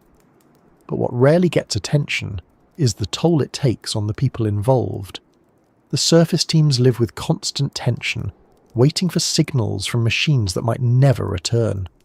The pilots who descend inside those vessels carry the awareness that a single failure could mean instant death. The scientists who analyse the footage confront the realisation that the mysteries they're studying exist in a world they'll never truly experience firsthand. The deep sea humbles everyone it touches. For those who actually go down, the experience is unlike anything else. sitting inside a pressurized sphere with just enough room to move your arms, surrounded by metal thicker than your entire body, there's no illusion of control. There's a strange intimacy to it. The hum of the pumps, the clicking of valves, the faint creak of the hull flexing under pressure. You're aware that only a few centimeters of metal separate you from 10,000 meters of crushing force. It's not like flying an airplane where you can see the horizon. There's no horizon here, no sky, no landmarks. Just the slow descent into a darkness that never ends. Some describe it as peaceful. Others say it's terrifying. Most admit it's both. The first few hundred meters feel familiar enough. You can still see light fading, the water shifting from turquoise to indigo to black. But after a certain point, maybe a kilometre or two down, you lose all visual connection with the surface. The only light is artificial. The sense of movement disappears. Without anything to reference, you could be falling forever or hovering in place. Your body can't tell. The instruments say you're descending, the numbers ticking upward, the pressure increasing, but your senses have no anchor. That disorientation can be overwhelming. Humans depend on sight more than any other sense, and when that's gone, the mind struggles to stay grounded. Pilots of deep-sea vessels train to manage that feeling, to trust the instruments when their instincts rebel. They rehearse in simulators, spend hours practicing emergency protocols, learn to interpret the faint feedback of the craft's systems as though it were a heartbeat. But all the preparation in the world can't erase the moment when you realize how alone you are. There's also the sound, or rather, the lack of it. At that depth, silence is total. On the surface, even in calm weather, you can hear the wind, the creak of the ship, the distant call of birds. Below, all of that disappears. The only sounds are mechanical, the slow hum of motors, the faint hiss of the air scrubbers, an occasional metallic groan as the hull adjusts. Some explorers describe hearing their own heartbeat through the headset. Others say that the silence feels like pressure itself, a weight that grows heavier the longer you sit in it. Inside the submersible, the air is recycled, dry, metallic. The temperature drops with the depth. The instruments glow faintly, illuminating faces that grow paler as the hours pass. Conversation becomes minimal. There's nothing to say except updates. Depth, temperature, orientation, battery life. Everything else feels out of place, almost disrespectful in the presence of so much stillness. You stop thinking about words and start listening, not for anything specific, but for the subtle rhythm of the machine around you, as though it were breathing for you. For those who descend in pairs, there's a strange intimacy. You share a space smaller than a car trunk, sealed in with another person for hours. Every breath, every movement, every decision must be coordinated. There's no room for conflict or ego. The ocean doesn't allow that. You depend on each other completely. One miscalculation, one moment of distraction, and the dive could end in disaster. It's not just trust, it's surrender. You have to let go of the illusion of control and accept that you're part of something much larger, much heavier, much older than yourself. Psychologists who study extreme environments compare deep-sea exploration to spaceflight or polar research. Isolation, confinement, monotony, and risk create a unique psychological landscape. The mind reacts in unpredictable ways. Some divers report heightened clarity and almost meditative calm. Others experience time distortion, minutes stretching into hours, hours collapsing into moments. There's also what researchers call the overview effect, similar to what astronauts describe when seeing Earth from orbit. A sudden awareness of scale, of fragility, of connection. Except here, it's inverted. Instead of looking down on the planet, you're looking up toward it, from a place that feels alien but belongs entirely to it. There's also fear. Even the most experienced explorers admit to it. Fear of failure, fear of isolation, fear of the unknown. It's not irrational, it's biological. The human body isn't built for darkness and pressure. The instincts that kept our ancestors alive in caves and forests start to misfire in the abyss. The brain senses danger in every sound, every flicker. In training, they teach you to focus on routine. Check the gauges, record the data, breathe evenly. But deep down you know that routine is the only thread keeping your mind from unravelling. It's not just the descent that tests you, it's the waiting. Once you reach the bottom, there's rarely much to see. The lights reveal a few metres of terrain, pale sediment, occasional rocks, maybe a small creature drifting by. It's hard to describe the disappointment and awe that come together in that moment. You've travelled to the deepest point on Earth, only to find stillness. It's humbling in a way that nothing else is. You realise that all the danger, all the technology, all the preparation was for a glimpse of something that has been there for millions of years, unchanged, unaware of you. The return to the surface brings its own kind of anxiety. Ascending takes hours, and every minute is a test of endurance. The pressure lessens, but slowly. The submersible rises through layers of water that each have their own currents, their own temperatures. Communication with the ship above remains limited. You don't know if the weather has changed, if waves are waiting, if the winch line will hold. There's nothing to do but wait and watch the numbers on the depth gauge fall. Some explorers describe that as the hardest part, the waiting. The knowing that the danger isn't over until you see sunlight again. On the surface, the recovery crew cheers, cameras flash, but the people inside the craft rarely smile right away. They're exhausted, dehydrated, sometimes nauseous. The transition from darkness to daylight feels unreal.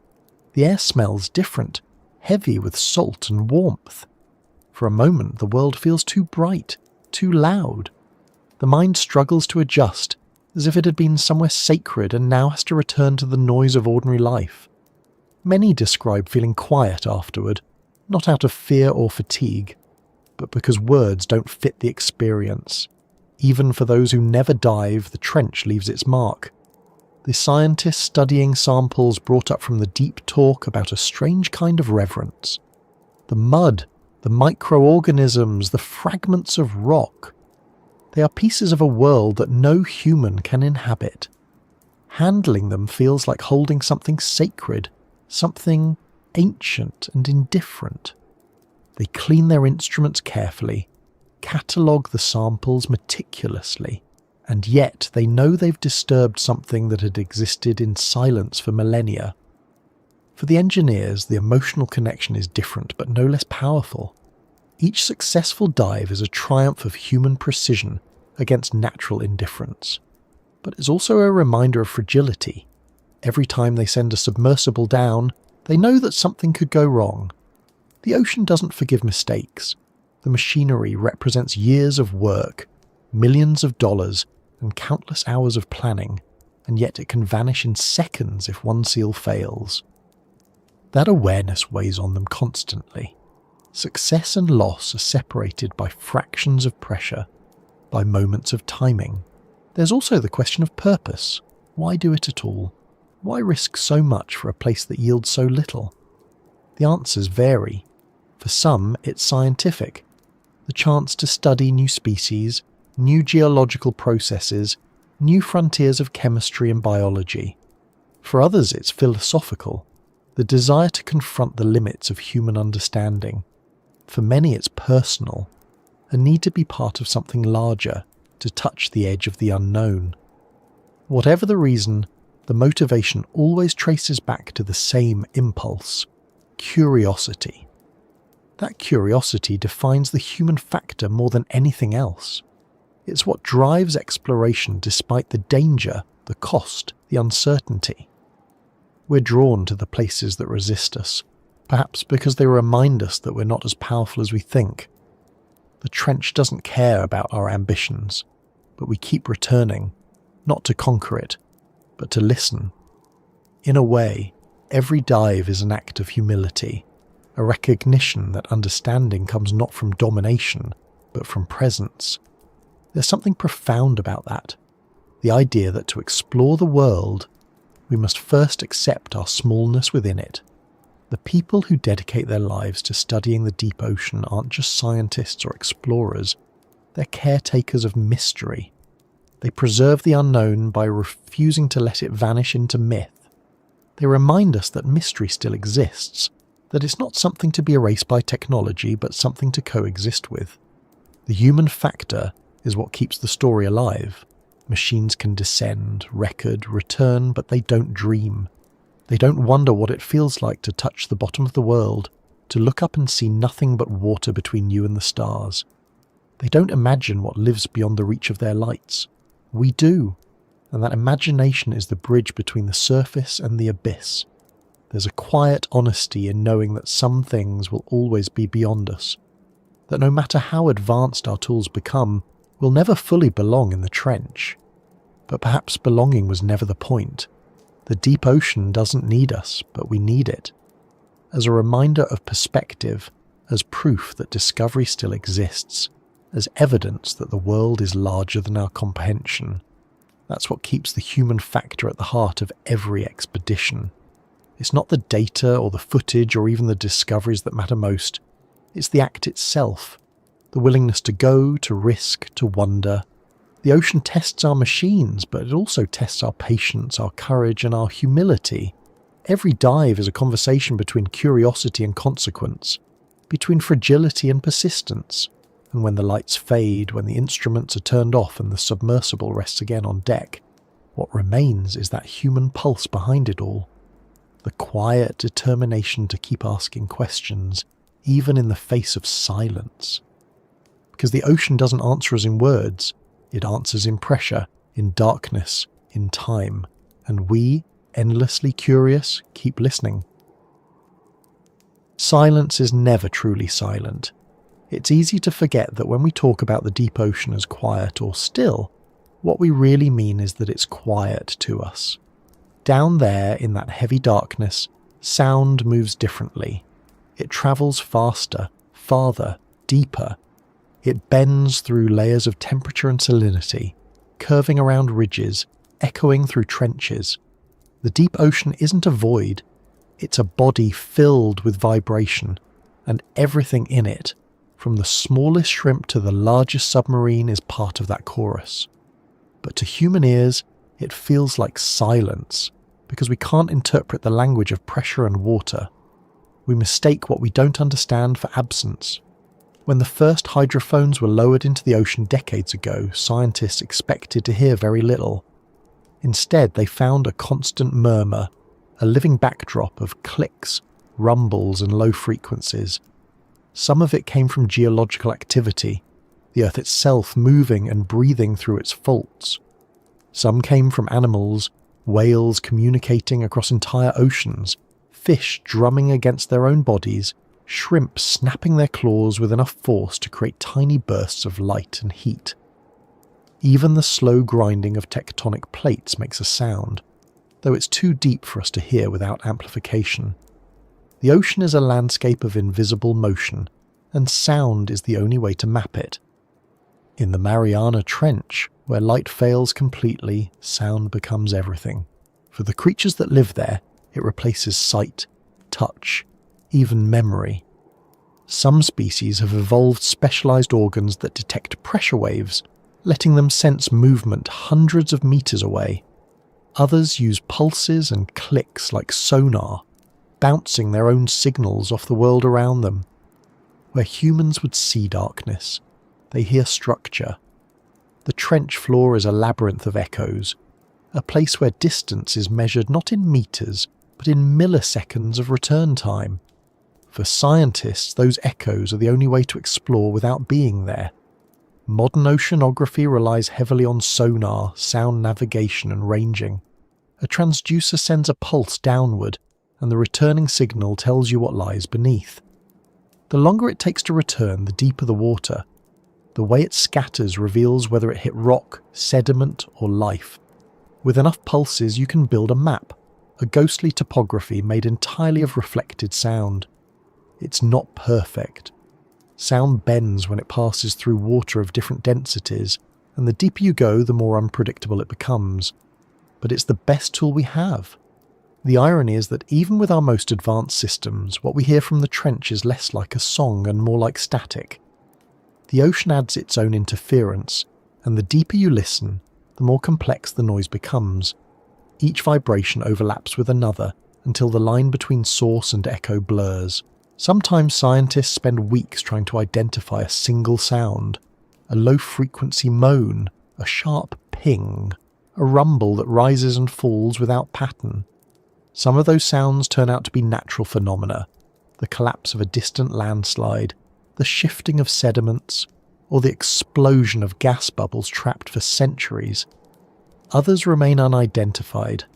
There's one recording made in the Western Pacific near the Mariana region, known among researchers as the upsweep. It's a strange rhythmic sound that rises and falls like a slow mechanical heartbeat. It's been heard seasonally for decades, detected by hydrophones thousands of miles apart. No one knows for sure what causes it. The leading theories involve volcanic vents or underwater eruptions, but no one has found a direct source.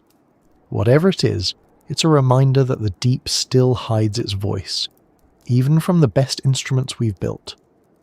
Listening to the ocean requires patience and humility. Hydrophones are dropped into the depths, left for months, sometimes years, to collect data. When they're retrieved, the recordings are long stretches of subtle noise punctuated by moments of clarity, a distant quake, the call of a whale, the faint metallic echo of a ship passing far above.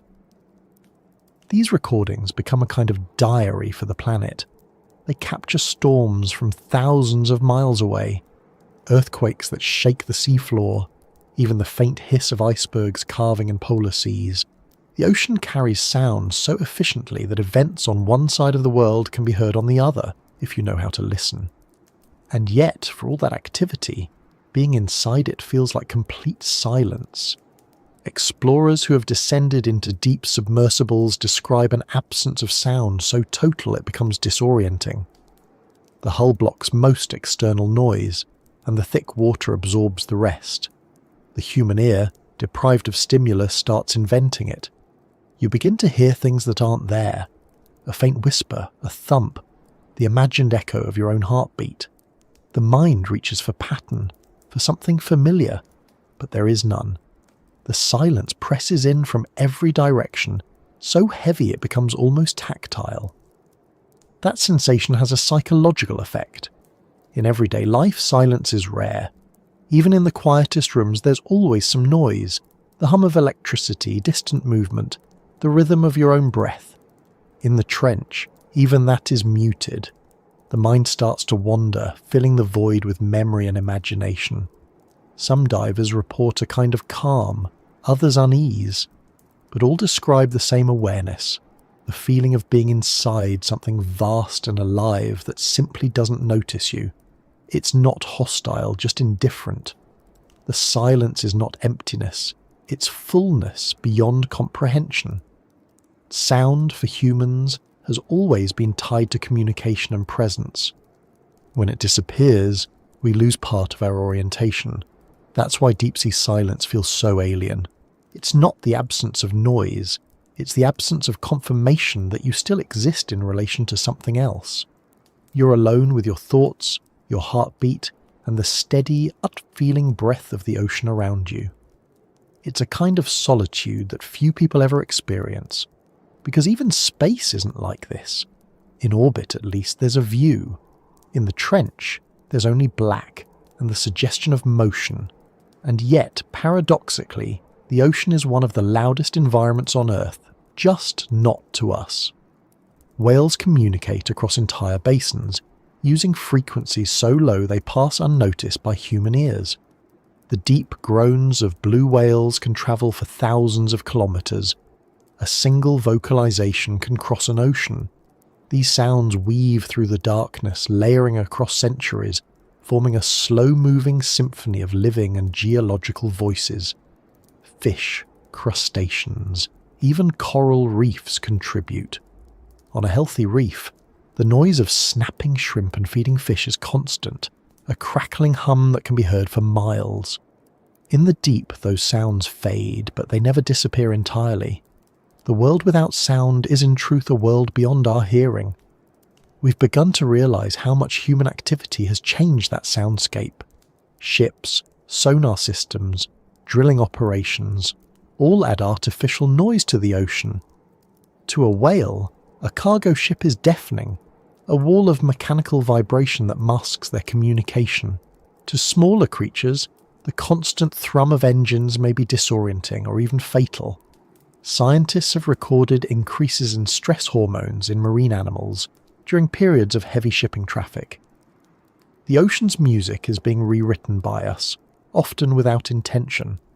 Even the deepest waters aren't immune.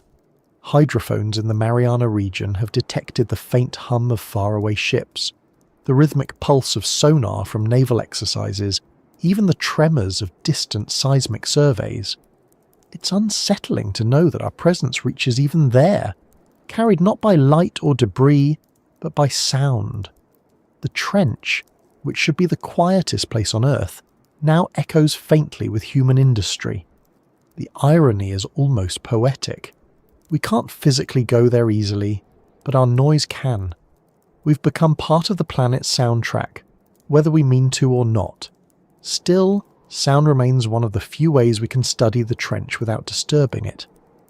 Acoustic monitoring lets scientists detect changes in currents, volcanic activity, and even life cycles. The faint recordings of animal calls reveal migration patterns, feeding habits, and communication strategies that would otherwise be invisible. In recent years, researchers have discovered entire soundscapes associated with deep-sea ecosystems, rhythms that repeat daily, seasonally, annually. These aren't random noises. They're patterns of life unfolding in perfect darkness. When you listen to these recordings sped up, they sound almost musical. A chorus of clicks, hums, and pulses, layered over the deep resonance of the earth itself. There's rhythm in the way sediment shifts, melody in the calls of whales, harmony in the crackle of distant vents releasing heat. It's easy to forget that every one of those sounds represents movement, energy, life. In a world without light, sound becomes not just communication, but memory. The ocean remembers everything that touches it through vibration. Perhaps that's why explorers often describe the silence of the deep as contemplative rather than frightening. It's not that nothing is there, it's that everything is there, beyond perception. The human ear, trained for air, can't process it. The pressure changes how sound waves behave, compressing their frequencies, stretching their decay. Even our instruments translate them imperfectly. We listen through layers of distortion, and in doing so, we glimpse how little we actually hear of the world. When you think about it, the ocean and the human mind share that quality. Both are filled with noise beneath the surface, currents of thought, buried motion, echoes that never quite fade.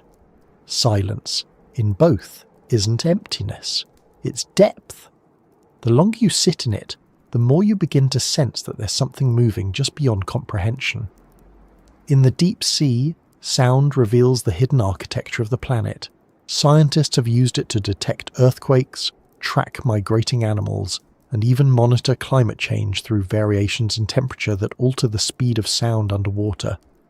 Each discovery is another reminder that the ocean is not static. It's alive, restless, constantly speaking in a language we're still learning to understand. But that language is fragile.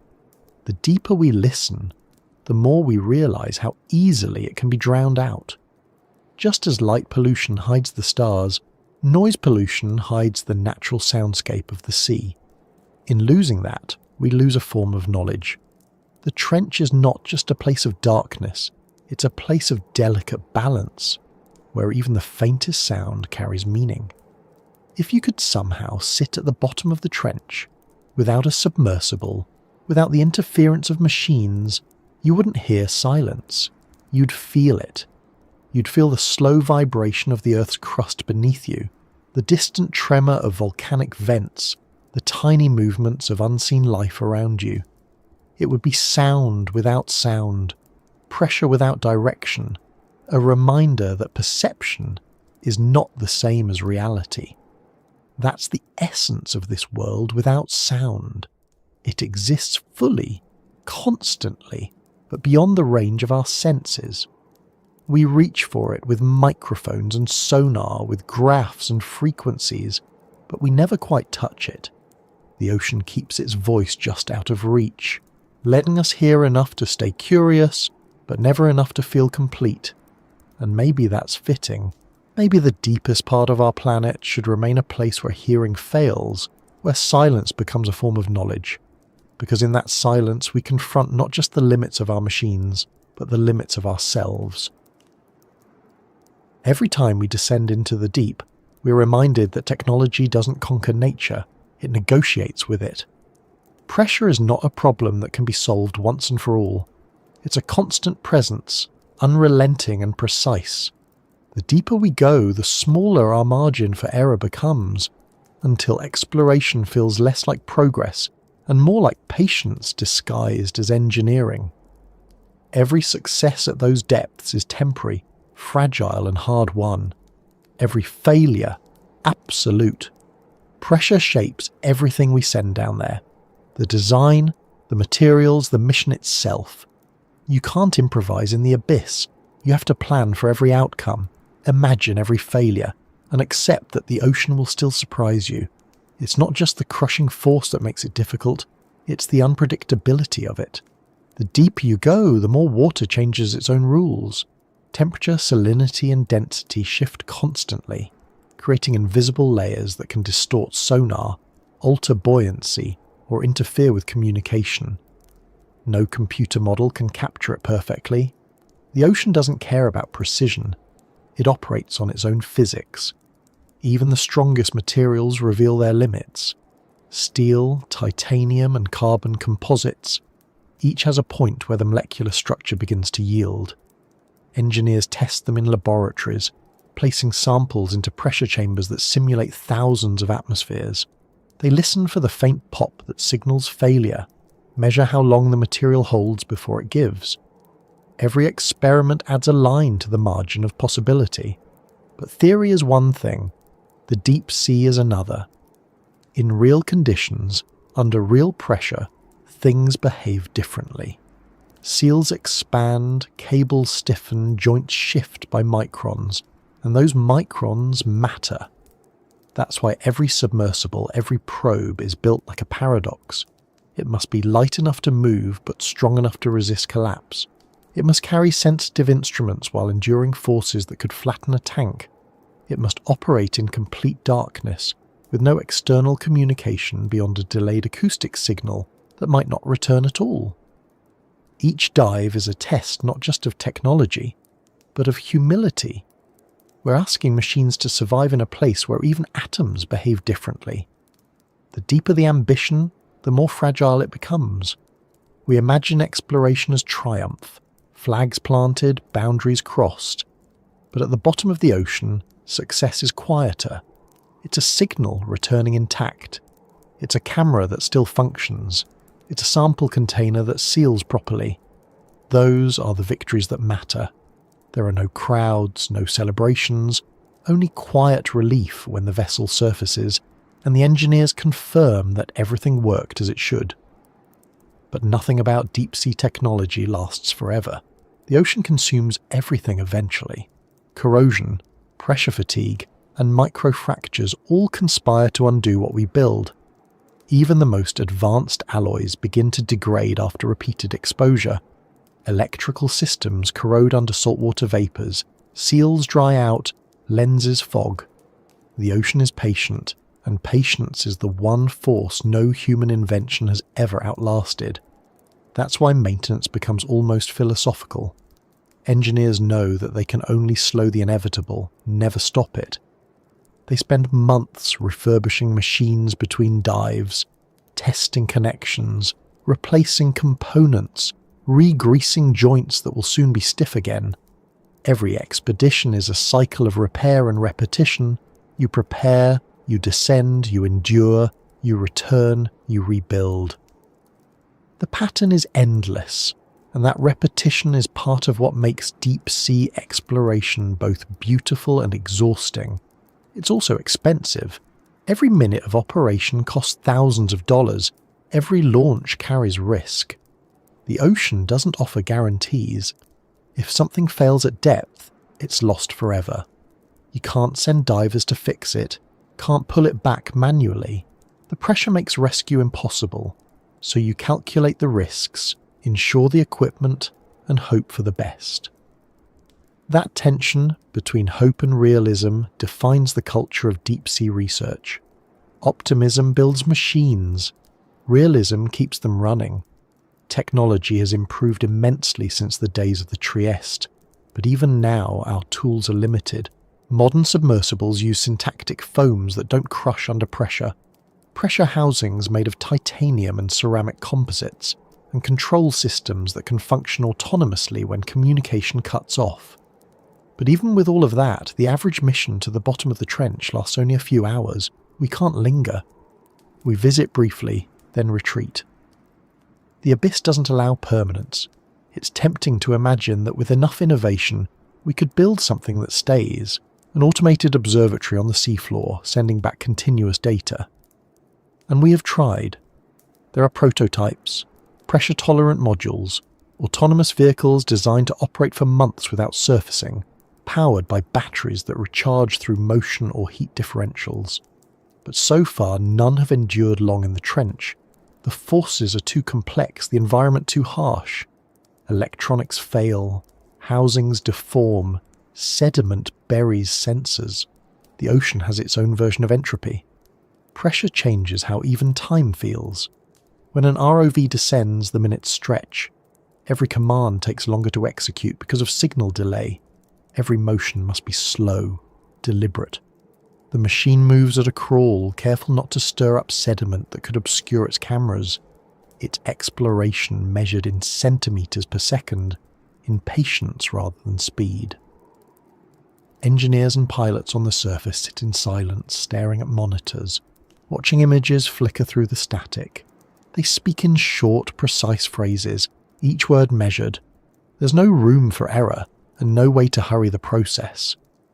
Down there, impatience is a form of failure. The irony of pressure is that it exposes fragility, not just in materials, but in people. The more complex the technology, the more dependent it becomes on cooperation, precision, and trust. A single loose bolt, a miscalculated tolerance, a forgotten check can undo years of work. The team dynamic becomes as critical as the machinery itself.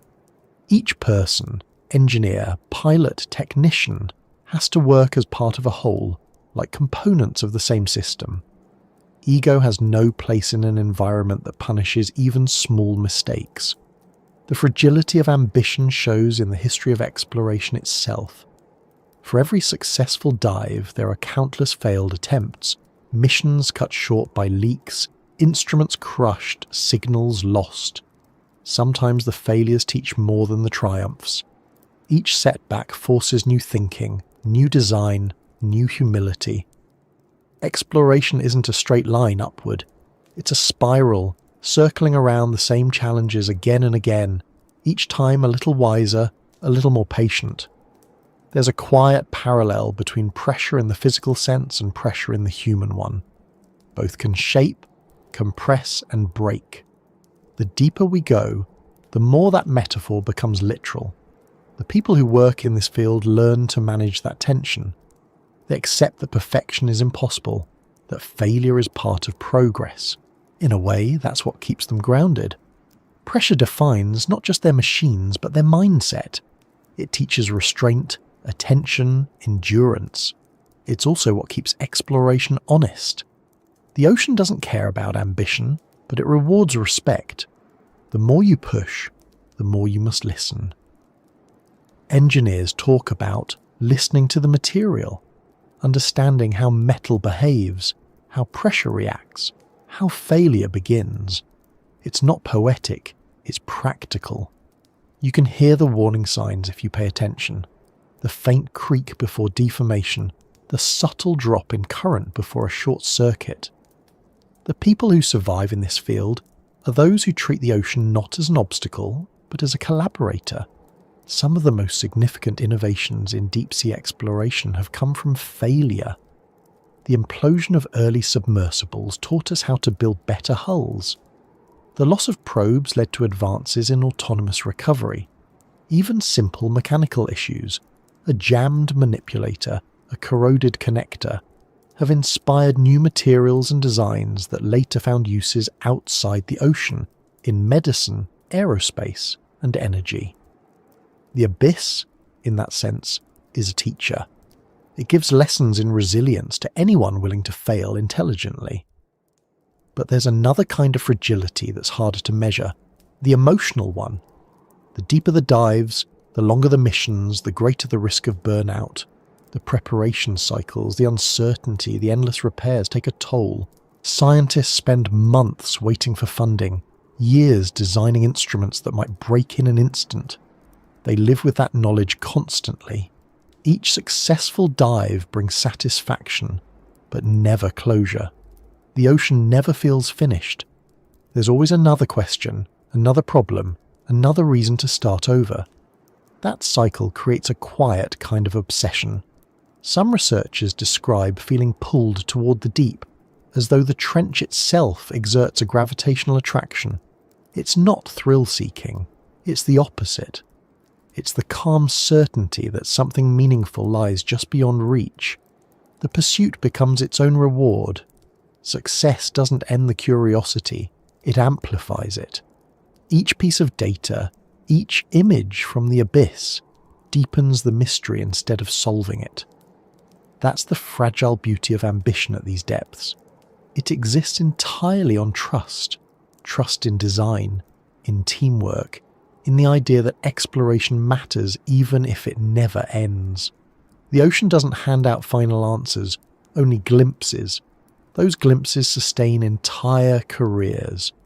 People dedicate decades to studying a single trench, a single vent, a single species of microorganism that thrives in conditions we once thought impossible.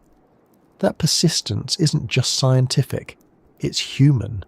It's what happens when curiosity outweighs fear. Technology makes it possible, but it's ambition that keeps it alive.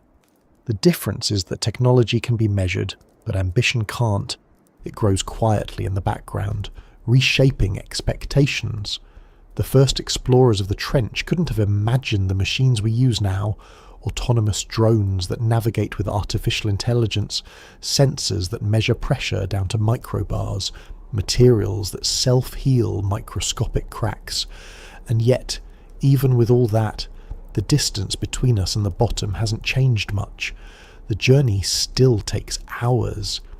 The time spent there is still brief. The ocean remains the same. That constancy is humbling. We keep building stronger, smarter machines, but the environment we send them into doesn't evolve. It waits. It doesn't resist us. It simply exists at a scale beyond adaptation. Our progress is measured not in conquest, but in coexistence. Pressure doesn't care how advanced we become. It simply reminds us of proportion. That's what makes deep-sea exploration so different from space exploration. In space, the challenge is distance and emptiness. In the ocean, it's proximity and presence. The environment isn't far away. It's all around, pushing inward from every direction. Every dive is a confrontation with the most fundamental question of technology. Can something built by fragile beings survive a place that doesn't care about fragility? So far, the answer has been yes, but only barely. Every time a submersible descends, it carries that fragile ambition like breath inside a bubble. The entire system, mechanical, electrical, human, depends on maintaining equilibrium. Too much pressure inside or out and it collapses. The success of the dive is measured not by what we find, but by the fact that we return at all. That's the quiet victory at the heart of exploration. And when the machines surface again, dripping with salt, coated in sediment, their lights flickering from the cold, they look less like instruments and more like survivors. They are proof that even in the face of overwhelming force, persistence works. Not because it wins, but because it endures. That endurance is fragile. but it's enough. The ocean may always have the final word, but as long as we keep sending our fragile ambitions into its depths, that word will never be silence. In the dark where no light reaches, life continues, not as an echo of the surface, but as something else entirely. When people imagine the deep ocean, they often think of emptiness, a cold desert with nothing moving but slow drifts of water. But that assumption comes from what we can't see, not what is absent. The abyss isn't empty, it's full, just in a way that doesn't resemble our world. What looks like stillness is activity stretched across impossible timescales. What appears lifeless is adaptation refined through millions of years of quiet persistence. The first time scientists brought back living organisms from the trench, the surprise wasn't that something existed there. It was how familiar it felt and how strange at once. Small amphipods, shrimp-like crustaceans, wriggling and pale, their bodies transparent, their movements precise. They were feeding on particles that had drifted down from the surface, fragments of what had once been plankton, fish, or plants. They didn't need sunlight. Their world is built on patience. They eat what the rest of life forgets. Every layer of the ocean adds new rules to life. In shallow water, organisms compete for space, light, and food. In the deep sea, competition gives way to endurance. The creatures here survive not by abundance but by efficiency. Every movement is calculated. Every organ, every system is tuned to make use of as little energy as possible. It's not survival of the fittest in the way we imagine it. It's survival of the quietest, the most patient, the least wasteful. Even the bodies of these creatures reveal that logic. Their skeletons, when they have them, are flexible rather than rigid. Their muscles are soft, their forms fluid. Pressure isn't something they resist, it's something they inhabit. Where a human body would collapse, theirs remains unchanged. The deep ocean doesn't forgive inflexibility. To live there is to become part of the pressure, to let it pass through you rather than fight against it. Some of the life forms in the trench are unlike anything else on the planet.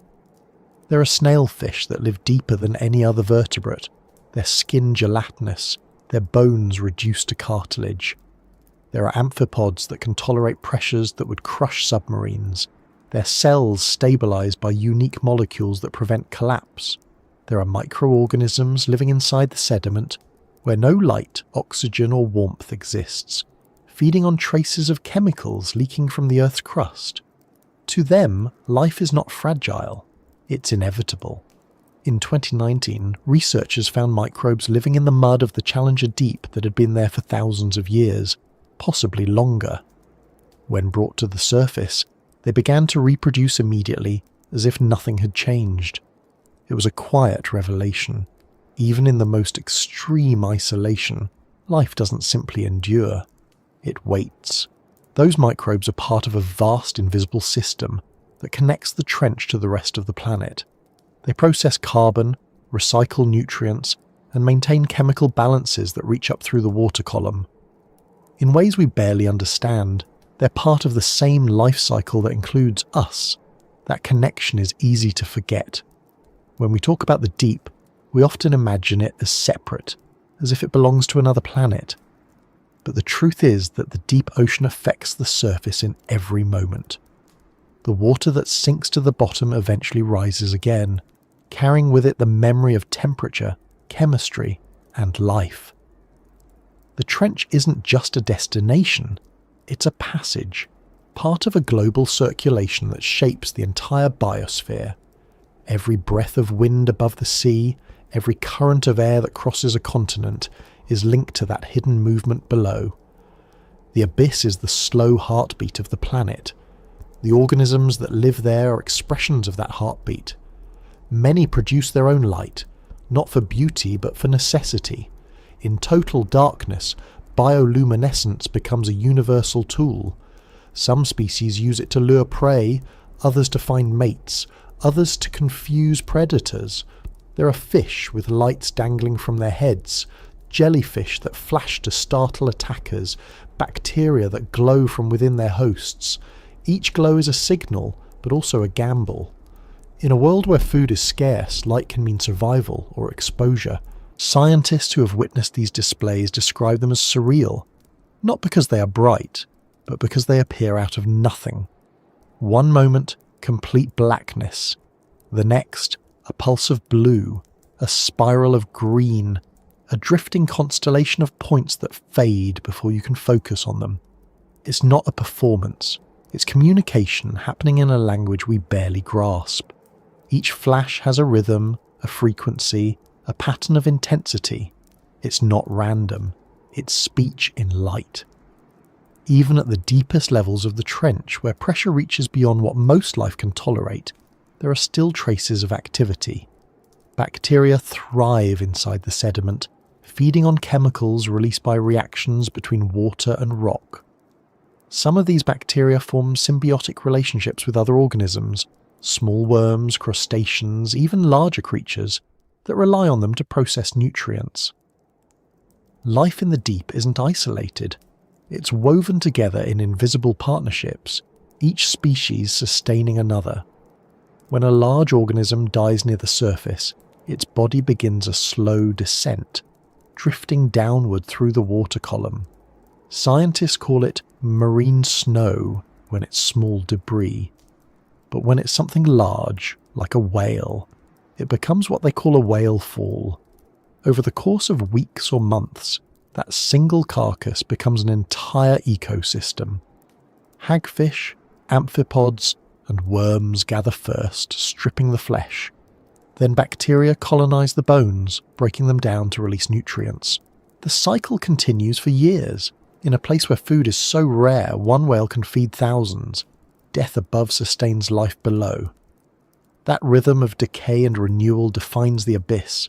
It's not a place of constant activity, but of steady balance. Everything moves slower, lasts longer, and exists in proportion to the energy available. Even reproduction follows that pattern. Some species lay eggs that take months to hatch, their embryos developing slowly in the cold.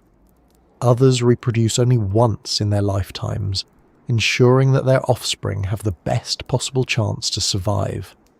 Nothing in the deep happens quickly. Time itself feels stretched, diluted, quiet.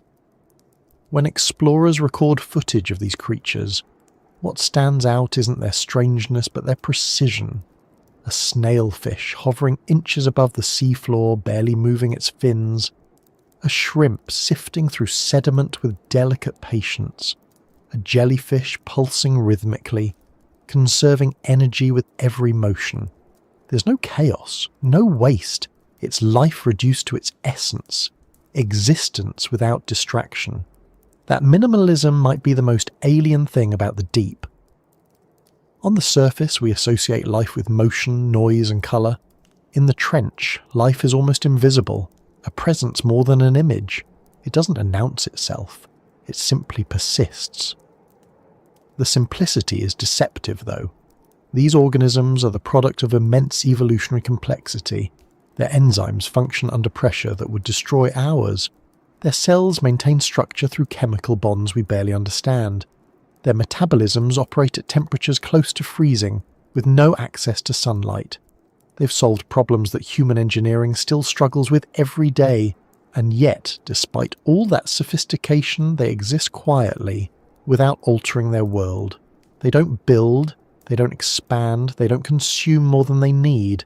They live in balance because there's no alternative.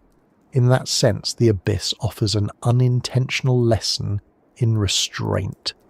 It shows that survival doesn't require dominance, only adaptation.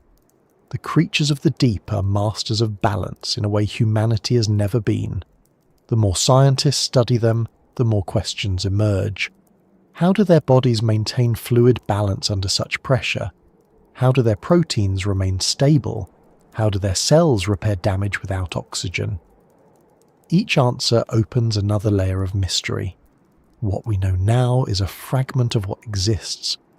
The vast majority of deep-sea species remain undiscovered, unrecorded, unnamed. Every dive reveals something new, sometimes just a glimpse, a strange fin, a translucent shell, a flicker of movement that vanishes before the camera can focus. There's a strange comfort in that, in an age where so much feels mapped, categorized, and known. The ocean remains a reminder that the unknown is still vast. It's not hidden out of reach. It's just deeper than we can easily go. That mystery keeps exploration alive, not as a search for control, but as an act of curiosity. But it's also fragile. The deeper we study the trench, the more we discover traces of ourselves there. Plastic fibres, microbeads, chemical residues. Even in the most remote depths, human influence has arrived. Amphipods collected from the Challenger Deep have been found with particles of plastic in their bodies. The chemicals from industrial waste have settled in the sediment. We can't live there, but our impact does. The paradox is painful. Our exploration, meant to expand understanding, also reveals how far our pollution has spread. That discovery has changed how many scientists think about their work. The trench is no longer just a place of wonder, it's also a mirror. It reflects both the endurance of life and the reach of our mistakes. Every specimen brought to the surface tells two stories, the story of adaptation and the story of intrusion. The creatures that survive there now do so in an environment subtly altered by us, though we barely understand the consequences. Still, life continues. It always does. The deep is resilient in ways that defy imagination. Some bacteria can digest plastic, breaking it into harmless compounds. Others have evolved to thrive on pollutants as food. It's not redemption, it's adaptation again, the same principle that governs everything below. The ocean doesn't moralize, it adjusts. It absorbs change, incorporates it, and continues. In that, there's a kind of quiet hope. If life can persist there, in cold, pressure, and darkness, then it can persist anywhere. It doesn't need perfection. It needs time. The abyss shows that endurance is not the absence of struggle, but the acceptance of it. The creatures living miles below the surface aren't fragile. They're precise, efficient, inevitable. When you imagine them now, try not to think of monsters or aliens, but of perfection shaped by necessity. Each one is the answer to a question the surface never had to ask. How do you exist without light? How do you eat without abundance? How do you live where nothing seems possible? Their answers aren't spoken, but they're there, in every pulse of light, every measured movement, every quiet heartbeat beneath the weight of the world. They don't know we exist, and they don't need to. But in studying them, we catch a glimpse of what life really means when stripped of everything unnecessary. Not comfort, not dominance, not speed, just presence. And somewhere far above them, ships cross the surface, satellites pass overhead, storms gather and fade. None of it matters down there. The trench continues in silence, its creatures moving slowly through an endless night, sustained by the faint trace of everything that falls from above. Life in the abyss is not about conquest. It's about continuity. It's not a story of beginnings or endings. It's what happens in between, in the long, quiet persistence that keeps the planet alive. The deeper we study the ocean, the more we realize that knowledge itself behaves like pressure. The more we have, the more it compresses us toward the truth that we still understand almost nothing. The trench is not mysterious because it hides things. It's mysterious because it reveals so little even when we look straight at it. Our instruments record, our sensors detect, our cameras illuminate small circles of visibility. But beyond those faint pools of light stretches a vastness that refuses to be measured. Every image is a fragment, every sample a whisper from a place that doesn't want to be summarized. Science is built on the idea that if you ask enough questions, the world will eventually make sense. But the ocean doesn't care about our sense-making. It follows its own timeline, its own slow arithmetic of change. The trench, in particular, moves at the pace of geology and chemistry, not biology. The rocks there shift by centimetres over centuries. The currents recycle nutrients over thousands of years. Human curiosity operates on a much shorter clock, and that mismatch defines the limits of what we can ever know. The equipment we use to study the deep is a marvel of engineering, but it also defines the boundaries of discovery. Cameras can only capture what their light reaches. Sonar can only map what reflects sound. Sensors can only detect what they're designed to measure. The trench operates far beyond those parameters.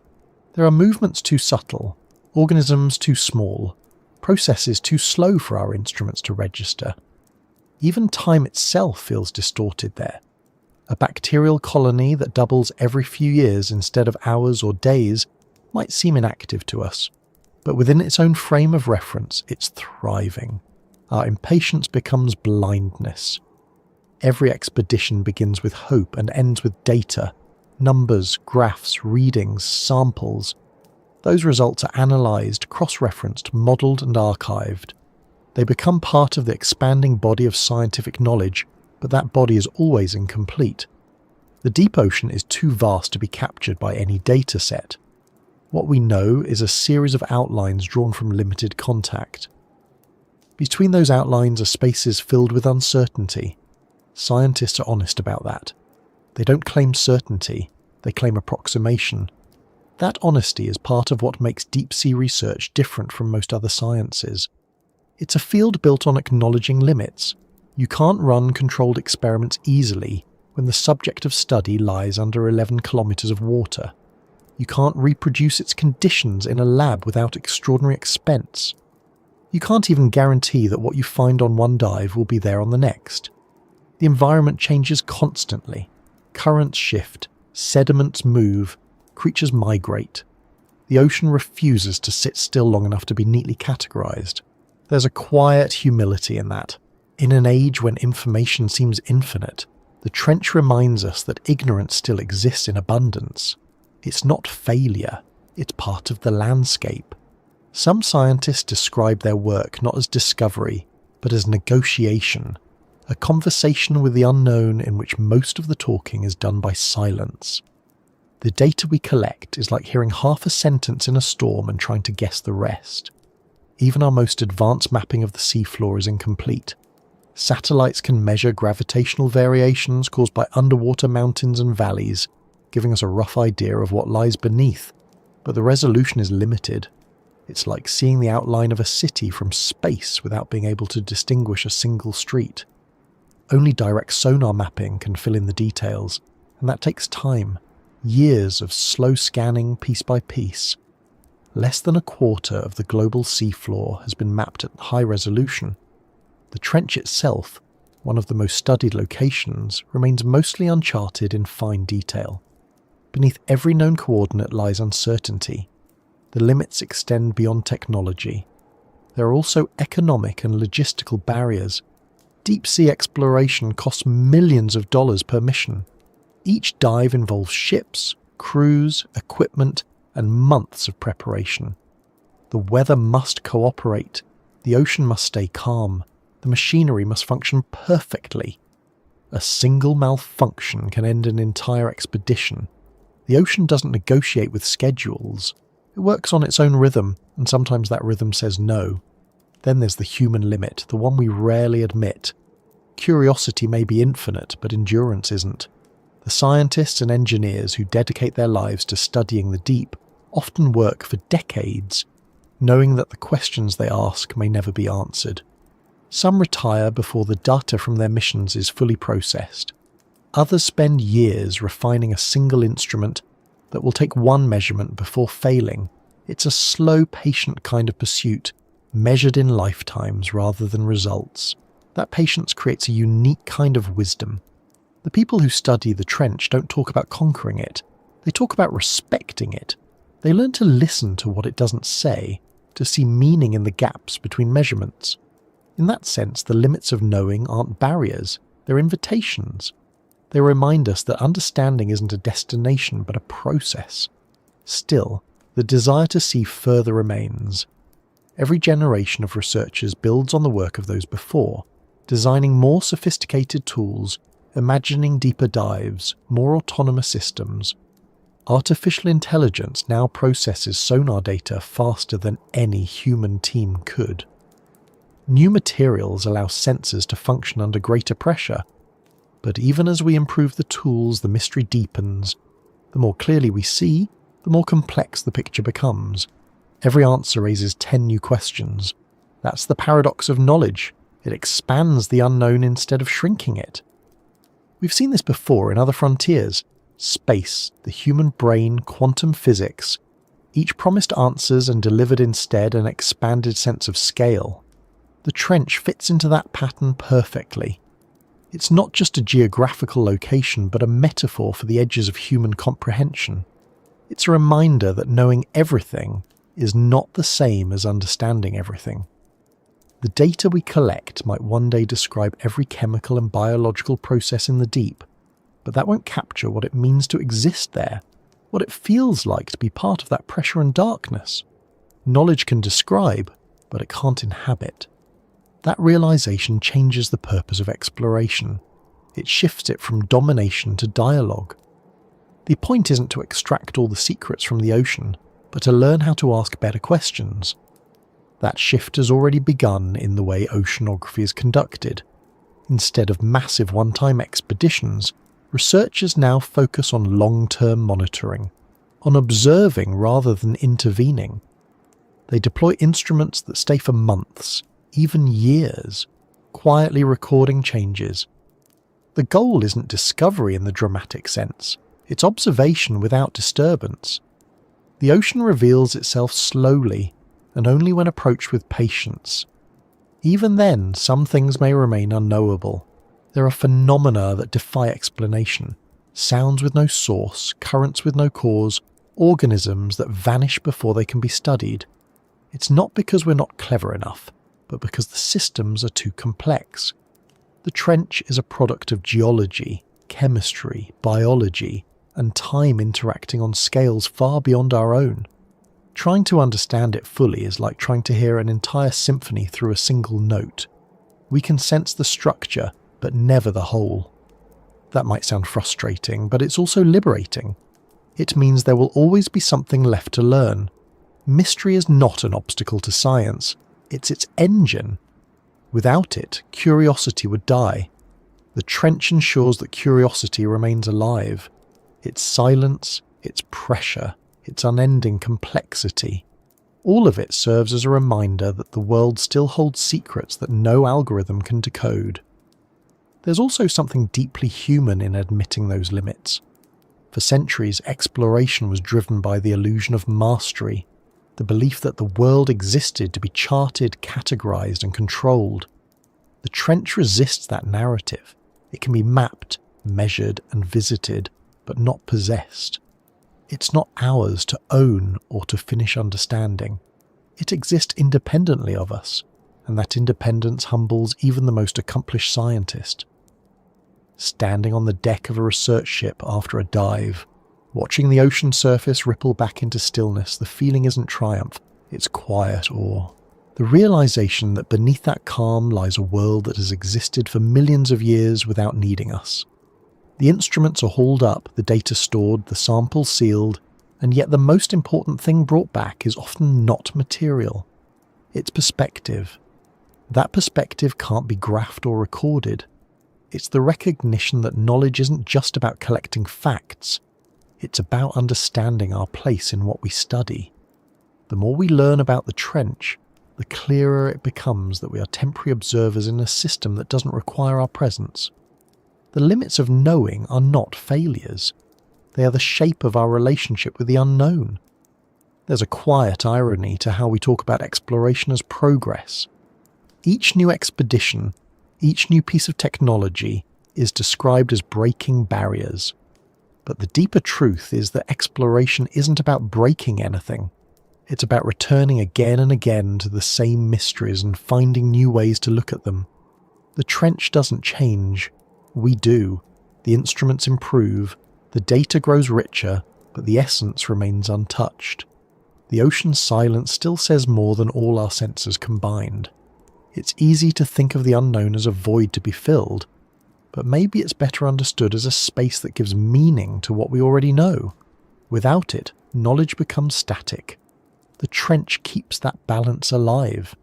It reminds us that certainty is a kind of blindness, that wonder depends on limits. If you could stand at the bottom of the trench and look around, you would see almost nothing, and yet that nothing would contain everything we've ever wanted to understand. How life adapts, how matter behaves, how existence persists under impossible conditions. The limits of knowing aren't walls, they're horizons. They move as we move, always slightly ahead, always inviting. That's why, even after centuries of exploration, the deep still calls to us. Not because we expect to master it, but because it mirrors the part of ourselves that keeps asking why. The unknown is not the enemy of understanding, it's its companion. Without it, the search would end. And perhaps that's the quiet truth of the trench. It doesn't need to be solved. It just needs to be known as a reminder that even in a world mapped by satellites and measured by algorithms, there are still depths where knowledge bends, where certainty dissolves, and where the act of wondering is enough. Sometimes, when people return from long ocean expeditions, they talk less about what they discovered and more about what they began to notice in themselves. The ocean changes your sense of proportion. It's not just the vastness, though. That alone is enough to reorder priorities. It's the way the ocean reflects everything back at you without judgment. The trench, especially, doesn't care who you are, how advanced your tools are, or what you hope to find. It shows you what you bring with you, and nothing more. That's why so many explorers describe it as humbling rather than triumphant. They descend to study the world, and return realizing they've been studying perspective itself. When we look into the deep, what we're really seeing is the measure of our curiosity and the boundaries of our endurance. The ocean becomes a kind of mirror, one that doesn't flatter but clarifies. It reveals what we value, what we fear, and how far we're willing to go to satisfy the simple, stubborn urge to know. That reflection can be uncomfortable. It shows the tension between wonder and control, between reverence and intrusion. It asks questions without speaking. Why do you need to see this? What are you hoping to prove?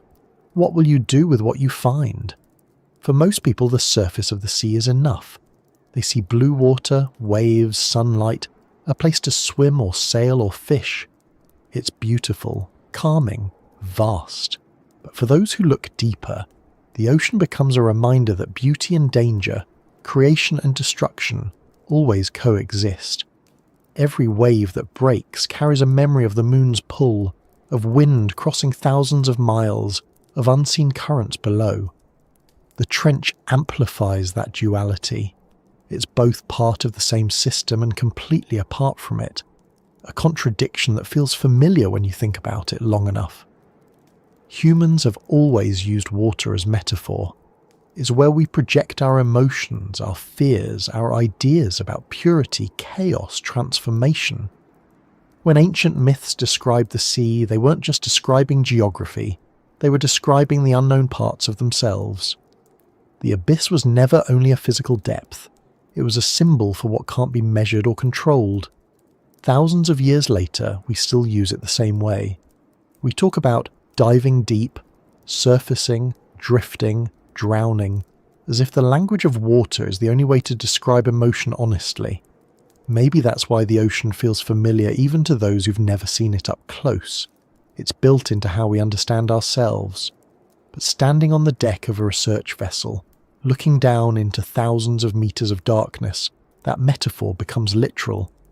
You see your own reflection on the water's surface, faint and distorted, floating above a depth you can't imagine. For a second, the separation between observer and subject disappears. The mind does what it always does in moments like that. It reaches for meaning. You think about everything that lives down there, about the age of the water beneath you, about how that same water has circulated through countless forms of life before returning here.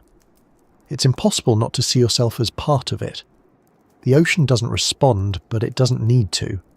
Its silence is an answer in itself. It tells you that perspective doesn't come from conquering or categorizing, but from recognizing scale.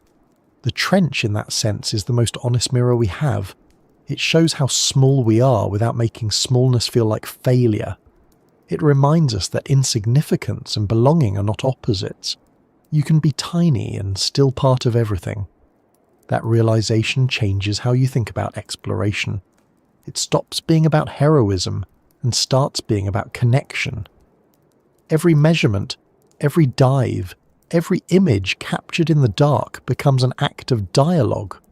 You're not extracting knowledge, you're participating in it. The trench doesn't yield secrets to those who demand them.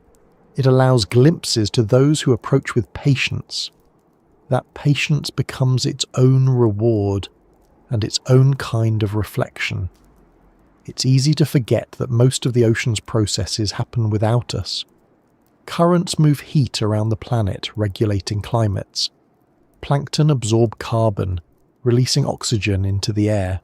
The deep stores history in layers of sediment, recording every eruption, every extinction, every shift in temperature. The ocean remembers what the land forgets. When we study it, we're not just looking at a natural system, we're reading the diary of the planet. And like any diary, it reflects not only the events but the tone of the writer. In this case, the writer is Earth itself, steady, slow, and indifferent. But that indifference isn't cold, it's simply balance. The trench doesn't need attention or interpretation. It exists perfectly as it is, operating on scales that make our urgency seem small. To see that clearly is to confront a different kind of truth. The idea that progress, as we define it, might not be universal. The ocean doesn't progress, it cycles. It changes and returns, erases and creates, without ever moving toward an end. That's the mirror it holds up, a reflection of continuity without destination. For humans, that's difficult to accept. We're built around beginnings and endings, around goals and achievements. The deep doesn't offer that. It has no finality, no obvious purpose. It exists, and that's enough. The longer you think about that, the more you realize how much of our anxiety comes from the inability to be still. The trench teaches stillness, not as passivity, but as a form of strength. Nothing down there resists the environment. Everything adapts to it. Pressure doesn't break life there. It defines it. In that way, the ocean mirrors resilience, not in defiance, but in surrender. There's something deeply human about needing that kind of reflection now. The surface world moves faster than it ever has. Data flows endlessly, attention scatters, everything accelerates. The trench, by contrast, moves in geological time. A current that forms there might take 1,000 years to complete its circuit. A rock slide that shifts a few meters today might define the landscape for millennia. The creatures living there evolve slowly, their changes invisible on human scales. That slowness feels almost sacred when compared to the speed above. It's a reminder that not all change needs to be visible to be real. When researchers watch footage from deep cameras, what strikes them most isn't what happens, but how it happens. A shrimp moves an inch, a cloud of sediment drifts lazily. A small fish hovers motionless for minutes at a time. Nothing rushes. Time seems to stretch until it stops feeling like time at all. You start to see patterns in stillness. The rhythm of motion without hurry, existence without performance. And in those moments, something in the observer changes too. You stop waiting for action and start noticing presence. The reflection shifts inward. That inward reflection has always been part of why humans explore. We think we're searching for new worlds, but often we're trying to understand this one, and ourselves within it. The ocean is honest in what it reveals. It doesn't show beauty for its own sake or danger for drama. It shows continuity. The same water that laps against a beach somewhere in the Pacific is the water that once filled the trench, that once evaporated into clouds, that once fell as rain onto distant land. It's a system without hierarchy, where everything is connected by movement rather than dominance. That's the mirror's message: connection without control. Sometimes, when scientists describe their findings, they use words that sound almost philosophical. They talk about equilibrium, feedback, resilience. These aren't just scientific terms, they're ways of describing coexistence. The trench forces that language on us because there's no other way to make sense of it. You can't describe it through conquest or profit. You can only describe it through relationship, and that relationship extends beyond science. Every culture that has lived near the sea has found meaning in it. Some see it as sacred, some as dangerous, some as nurturing, some as unknowable. The common thread is reverence. The trench deepens that feeling. It takes what's abstract, the idea of the unknown, and makes it literal. It gives us a place to project wonder without the illusion of ownership. There's a quiet grace in that. The ocean doesn't need to reflect our values to be valuable. Its worth doesn't depend on what we find there. The mirror works even when we look away. Its reflection continues whether we're paying attention or not. That constancy is rare, and it's something we depend on more than we realise. The ocean absorbs our heat, our carbon, our mistakes. It stabilises a planet that has become unpredictable in every other way. And in doing so, it reflects not only who we are, but what we've done. That's the harder side of the mirror. It shows the cost of curiosity and consumption alike. When scientists find plastic in the bodies of amphipods or chemical traces in sediment cores, it's not the ocean accusing us. It's simply showing us what's true. The mirror doesn't distort, it reveals. The reflection isn't cruel, it's complete. Seeing it clearly is the first step toward understanding our place in the story we've written across the planet. But the mirror also shows hope, in the way life persists despite everything. The deep remains alive, complex, resilient. It doesn't erase our impact, but it absorbs it, transforms it, and continues. It reflects back a model of endurance that we might learn from if we were willing to listen. The trench doesn't resist change, it accommodates it. That ability to adjust, to absorb, to continue, might be the most powerful reflection of all. What's striking about looking into the ocean long enough is how it strips away everything unnecessary. The noise, the competition, the urgency, all of it fades when faced with something so immense and self-contained. What's left is scale and simplicity. It makes the things that once seemed large, ambition, fear, even mortality, feel smaller, but not meaningless, just properly sized. The mirror doesn't diminish us, it puts us in context. When explorers talk about the moment they first saw the bottom of the trench, they rarely mention excitement. They talk about quiet. The lights from their submersibles illuminated a patch of sediment, a few small creatures, and nothing else. It wasn't dramatic or cinematic. It was still. And in that stillness, many describe feeling connected, not to discovery or achievement, but to the fact of existence itself. The mirror was complete. There's no grand revelation waiting at the bottom, no hidden civilization, no treasure. The value of the journey is the reflection it offers. The ocean doesn't need to tell us new stories. It reminds us to listen to the old ones, the stories of balance, patience, and presence. It shows that survival isn't about conquering the unknown, but about coexisting with it. And when the explorers return, when the ship turns back toward land and the horizon reappears, that reflection doesn't fade. It lingers quietly, reshaping how they see everything else. The sky, the noise, the movement of cities. The ocean remains in them, not as memory but as measure. The mirror has done its work. Above the trench, the world continues with its noise and urgency, but below, the same currents move as they always have. The water carries history without comment, reflecting both what we've done and what we might still learn. And in that reflection lies the truth we keep rediscovering. The deeper we look into the ocean, the more clearly we see ourselves. When we talk about the deep, it's easy to forget that we carry part of it inside us. The salt in our blood, the water in our cells, the rhythm of our hearts, they're all echoes of the ocean's history. Every living thing on land is descended from something that once drifted in the sea. We may have left the water millions of years ago, but it never really left us. It still shapes how we live, how we think, how we dream. Maybe that's why we keep returning to it, in person or in thought. We're not just exploring something foreign, we're remembering something familiar. The idea of the ocean as distant is convenient. It allows us to treat it like a separate world, an environment to visit, to study, to protect. But the truth is that it isn't separate at all.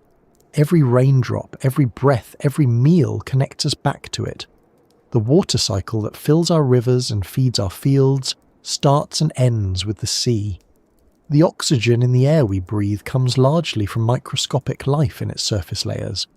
Even our climate depends on the slow pulse of deep currents that rise and fall over centuries. We live because the ocean breathes. That connection makes the trench more than a curiosity. It makes it a mirror of our interior world. When you think about it long enough, the parallels become unavoidable.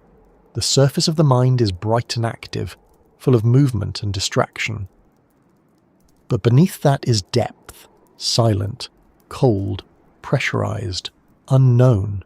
Most of what makes us who we are lies there, hidden, shaping what happens above, the same way the deep sea shapes the surface without ever being seen. It's not an easy thing to face, that inner depth. We prefer the visible, the measurable, the things we can explain. But like the ocean, the human mind resists full understanding. You can map parts of it, name its processes, describe its chemistry, but its essence, what it feels like to exist within it, remains uncharted. And maybe that's the point. Knowing everything would mean losing the mystery that gives meaning to knowing at all. The deep within us, like the deep beneath us, must stay partly in shadow to stay alive. When explorers talk about descending into the trench, they describe a narrowing of focus. Everything extraneous falls away. You're aware of breathing, of the hum of machinery, of pressure pressing from all sides. It's not claustrophobia exactly, it's presence. In those moments, nothing exists except the space you occupy and the weight surrounding it. That sensation, though extreme, is familiar in smaller ways. We feel it in silence, in solitude, in those moments when the noise of life fades and we're left with only ourselves. The same awareness that terrifies at first can also calm. The same darkness that hides can also protect. The ocean teaches both lessons at once. That's the paradox that keeps pulling people back. The deeper we look into the trench, the more it resembles consciousness itself, an environment that can't be fully observed from within. We send instruments into the ocean to study it, the way we use memory, language, and introspection to study the mind. In both cases, what we get back are reflections, measurements, images, fragments of understanding that point towards something larger, but never capture it completely. The more we learn, the more we realize how much is beyond reach. The trench reminds us that limits aren't barriers but structures. Without them, curiosity would have nowhere to push against. The same applies to our inner depths. The unknown inside us, the parts we can't name or predict, is what gives us empathy, creativity, longing and wonder. The same pressure that shapes life in the deep shapes our resilience on land. The same silence that fills the trench is the silence we return to when we think, when we rest, when we grieve. The deep within us and the deep below us are reflections of the same pattern. Persistence through pressure. Sometimes, when you listen to recordings from the ocean floor, you can hear what sounds like a heartbeat, a rhythmic pulse of seismic activity, slow and steady. It's not alive in the biological sense, but it feels alive. It feels like the planet itself breathing. That sound, faint and low, is a reminder that the Earth isn't static. It's moving, flexing, sighing under its own weight. And we, who evolved from it, carry that rhythm.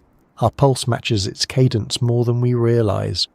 When you fall asleep listening to the sea, what soothes you isn't just the sound of water, it's recognition. The trench is often described as unreachable, but in truth, we reach it every time we imagine it. Every time we think about the unknown, we descend a little. The human mind doesn't need pressure chambers to visit dark places, it creates them on its own. We carry the same mixture of curiosity and fear that every explorer feels before a dive. We build our own vessels, memory, reason, imagination, to explore what lies beneath. And like the submersibles we send into the deep, those vessels are fragile but necessary. They keep us from collapsing under the weight of what we don't understand. That's why stories about the ocean resonate so deeply. They're not really about the sea. They're about survival in the face of mystery. They remind us that being small in a vast world isn't weakness, it's perspective. The trench doesn't diminish us, it situates us. It shows that scale isn't about superiority but participation. We belong to something immense, and that belonging is enough. There's also something honest about the way the deep resists us. It's a boundary that can't be ignored or negotiated. We can reach it for moments, but we can't live there. The same is true of our inner depths. We can visit, reflect, learn, but we can't stay submerged forever. Life requires returning to the surface, to air, to light, to connection. The descent teaches perspective, the ascent gives it meaning. The two together form the rhythm of understanding. When people return from the deep, they often describe the world differently. Colours seem sharper, sounds clearer, even air feels heavier, richer. It's as though the absence of sensory input in the depths resets perception. The same thing happens after deep introspection. You come back seeing ordinary life as extraordinary. The ocean doesn't just reflect us, it recalibrates us. It slows us down long enough to notice what's been there all along. It's easy to think of exploration as a search for what's missing, but maybe it's a way of remembering what's already present. The trench doesn't hold answers we don't have, it holds reminders of what we forget. Patience, balance, continuity. The way everything connects through cycles too vast for one lifetime to see. These aren't discoveries, they're recognitions. When you look closely, even the smallest organism at the bottom of the ocean carries the same message written in its structure. Endurance without defiance. That message has always been there, waiting in the dark, whispered through the pressure and the currents. The ocean doesn't speak in words, but it communicates in forms, movement, temperature, rhythm. To understand it, we don't need translation, we need attention. Listening is the hardest part, not because the ocean hides its voice, but because we've grown so used to noise that silence feels unfamiliar. But when you finally settle into it, when the internal chatter fades and the background quiet becomes whole, something shifts. The line between inside and outside blurs. The deep isn't somewhere else anymore, it's everywhere. You can feel that even on the shore, standing at the edge where land meets water. The pull of the tide, the weight of air thick with salt, the sound of waves repeating themselves without hurry. It's the same language spoken differently. The ocean doesn't need depth to remind you of what it is. The trench is just the extreme version, the part that refuses to be tamed. But the message is consistent, from the shallowest tide pool to the darkest abyss. Everything moves together, slowly, perpetually, without waste. Sometimes the most profound thing about the ocean is how indifferent it seems. It doesn't celebrate, it doesn't mourn, it doesn't demand recognition. And yet, within that indifference lies the foundation of life itself. It nurtures without intention, balances without agenda. It exists in a state we keep trying to name but can't. Something between stillness and motion, between chaos and order. When you recognize that, it changes how you see the world. You stop expecting perfection. You start noticing patterns instead. you start seeing the same calm beneath everything. The deep within us behaves the same way. It's where emotions settle, where experiences compress into memory, where meaning forms quietly under pressure. We spend most of our lives skimming the surface, talking, moving, reacting. But the shape of who we are is defined by what lies beneath. That's where resilience grows, where empathy forms, where imagination begins. Like the ocean, it doesn't need light to function, it just needs time and depth. When you close your eyes at night and everything goes still, you can almost feel it. The slow, steady pulse of that inner sea. Thoughts drift like currents. Images rise and fall like plankton. There's movement, but it's soft, contained. Sleep itself might be the closest we come to descending the trench. The surface world fades, sound becomes muffled, time loses its shape. What's left is rhythm, pressure, and memory. That's why dreams feel so vast. They follow the same physics as the ocean, infinite, layered, non-linear. We often think of darkness as absence, but in the deep it's fullness.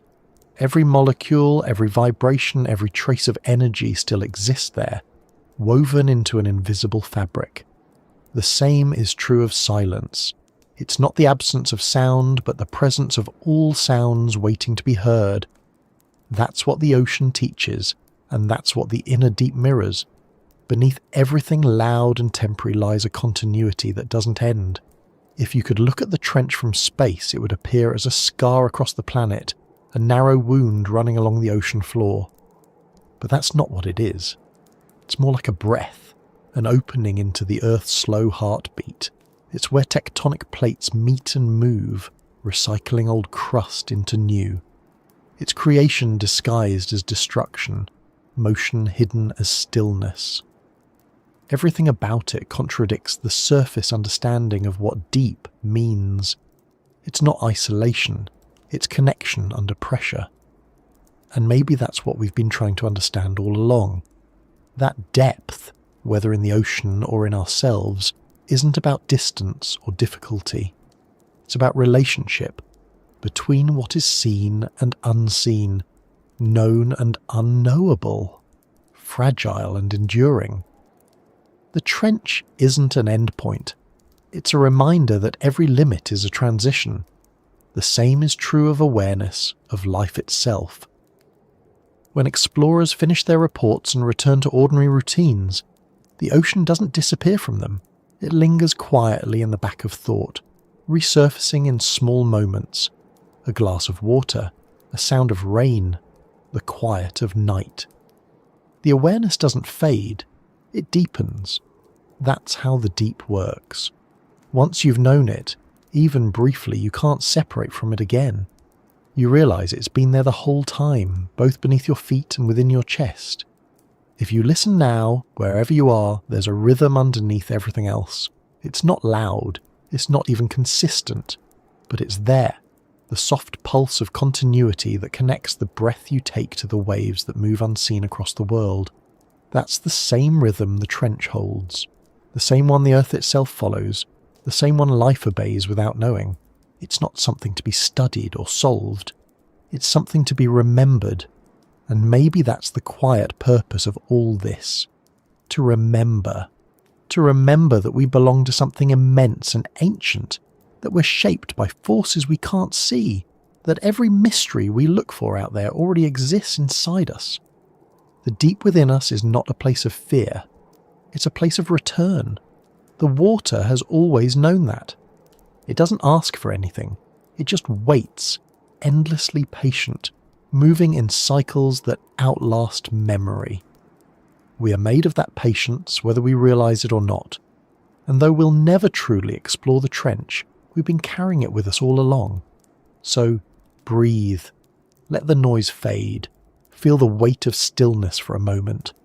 Somewhere, far below the surface, the deepest part of the ocean moves slowly in the dark, and somewhere inside you, the same motion continues, steady, enduring, and alive.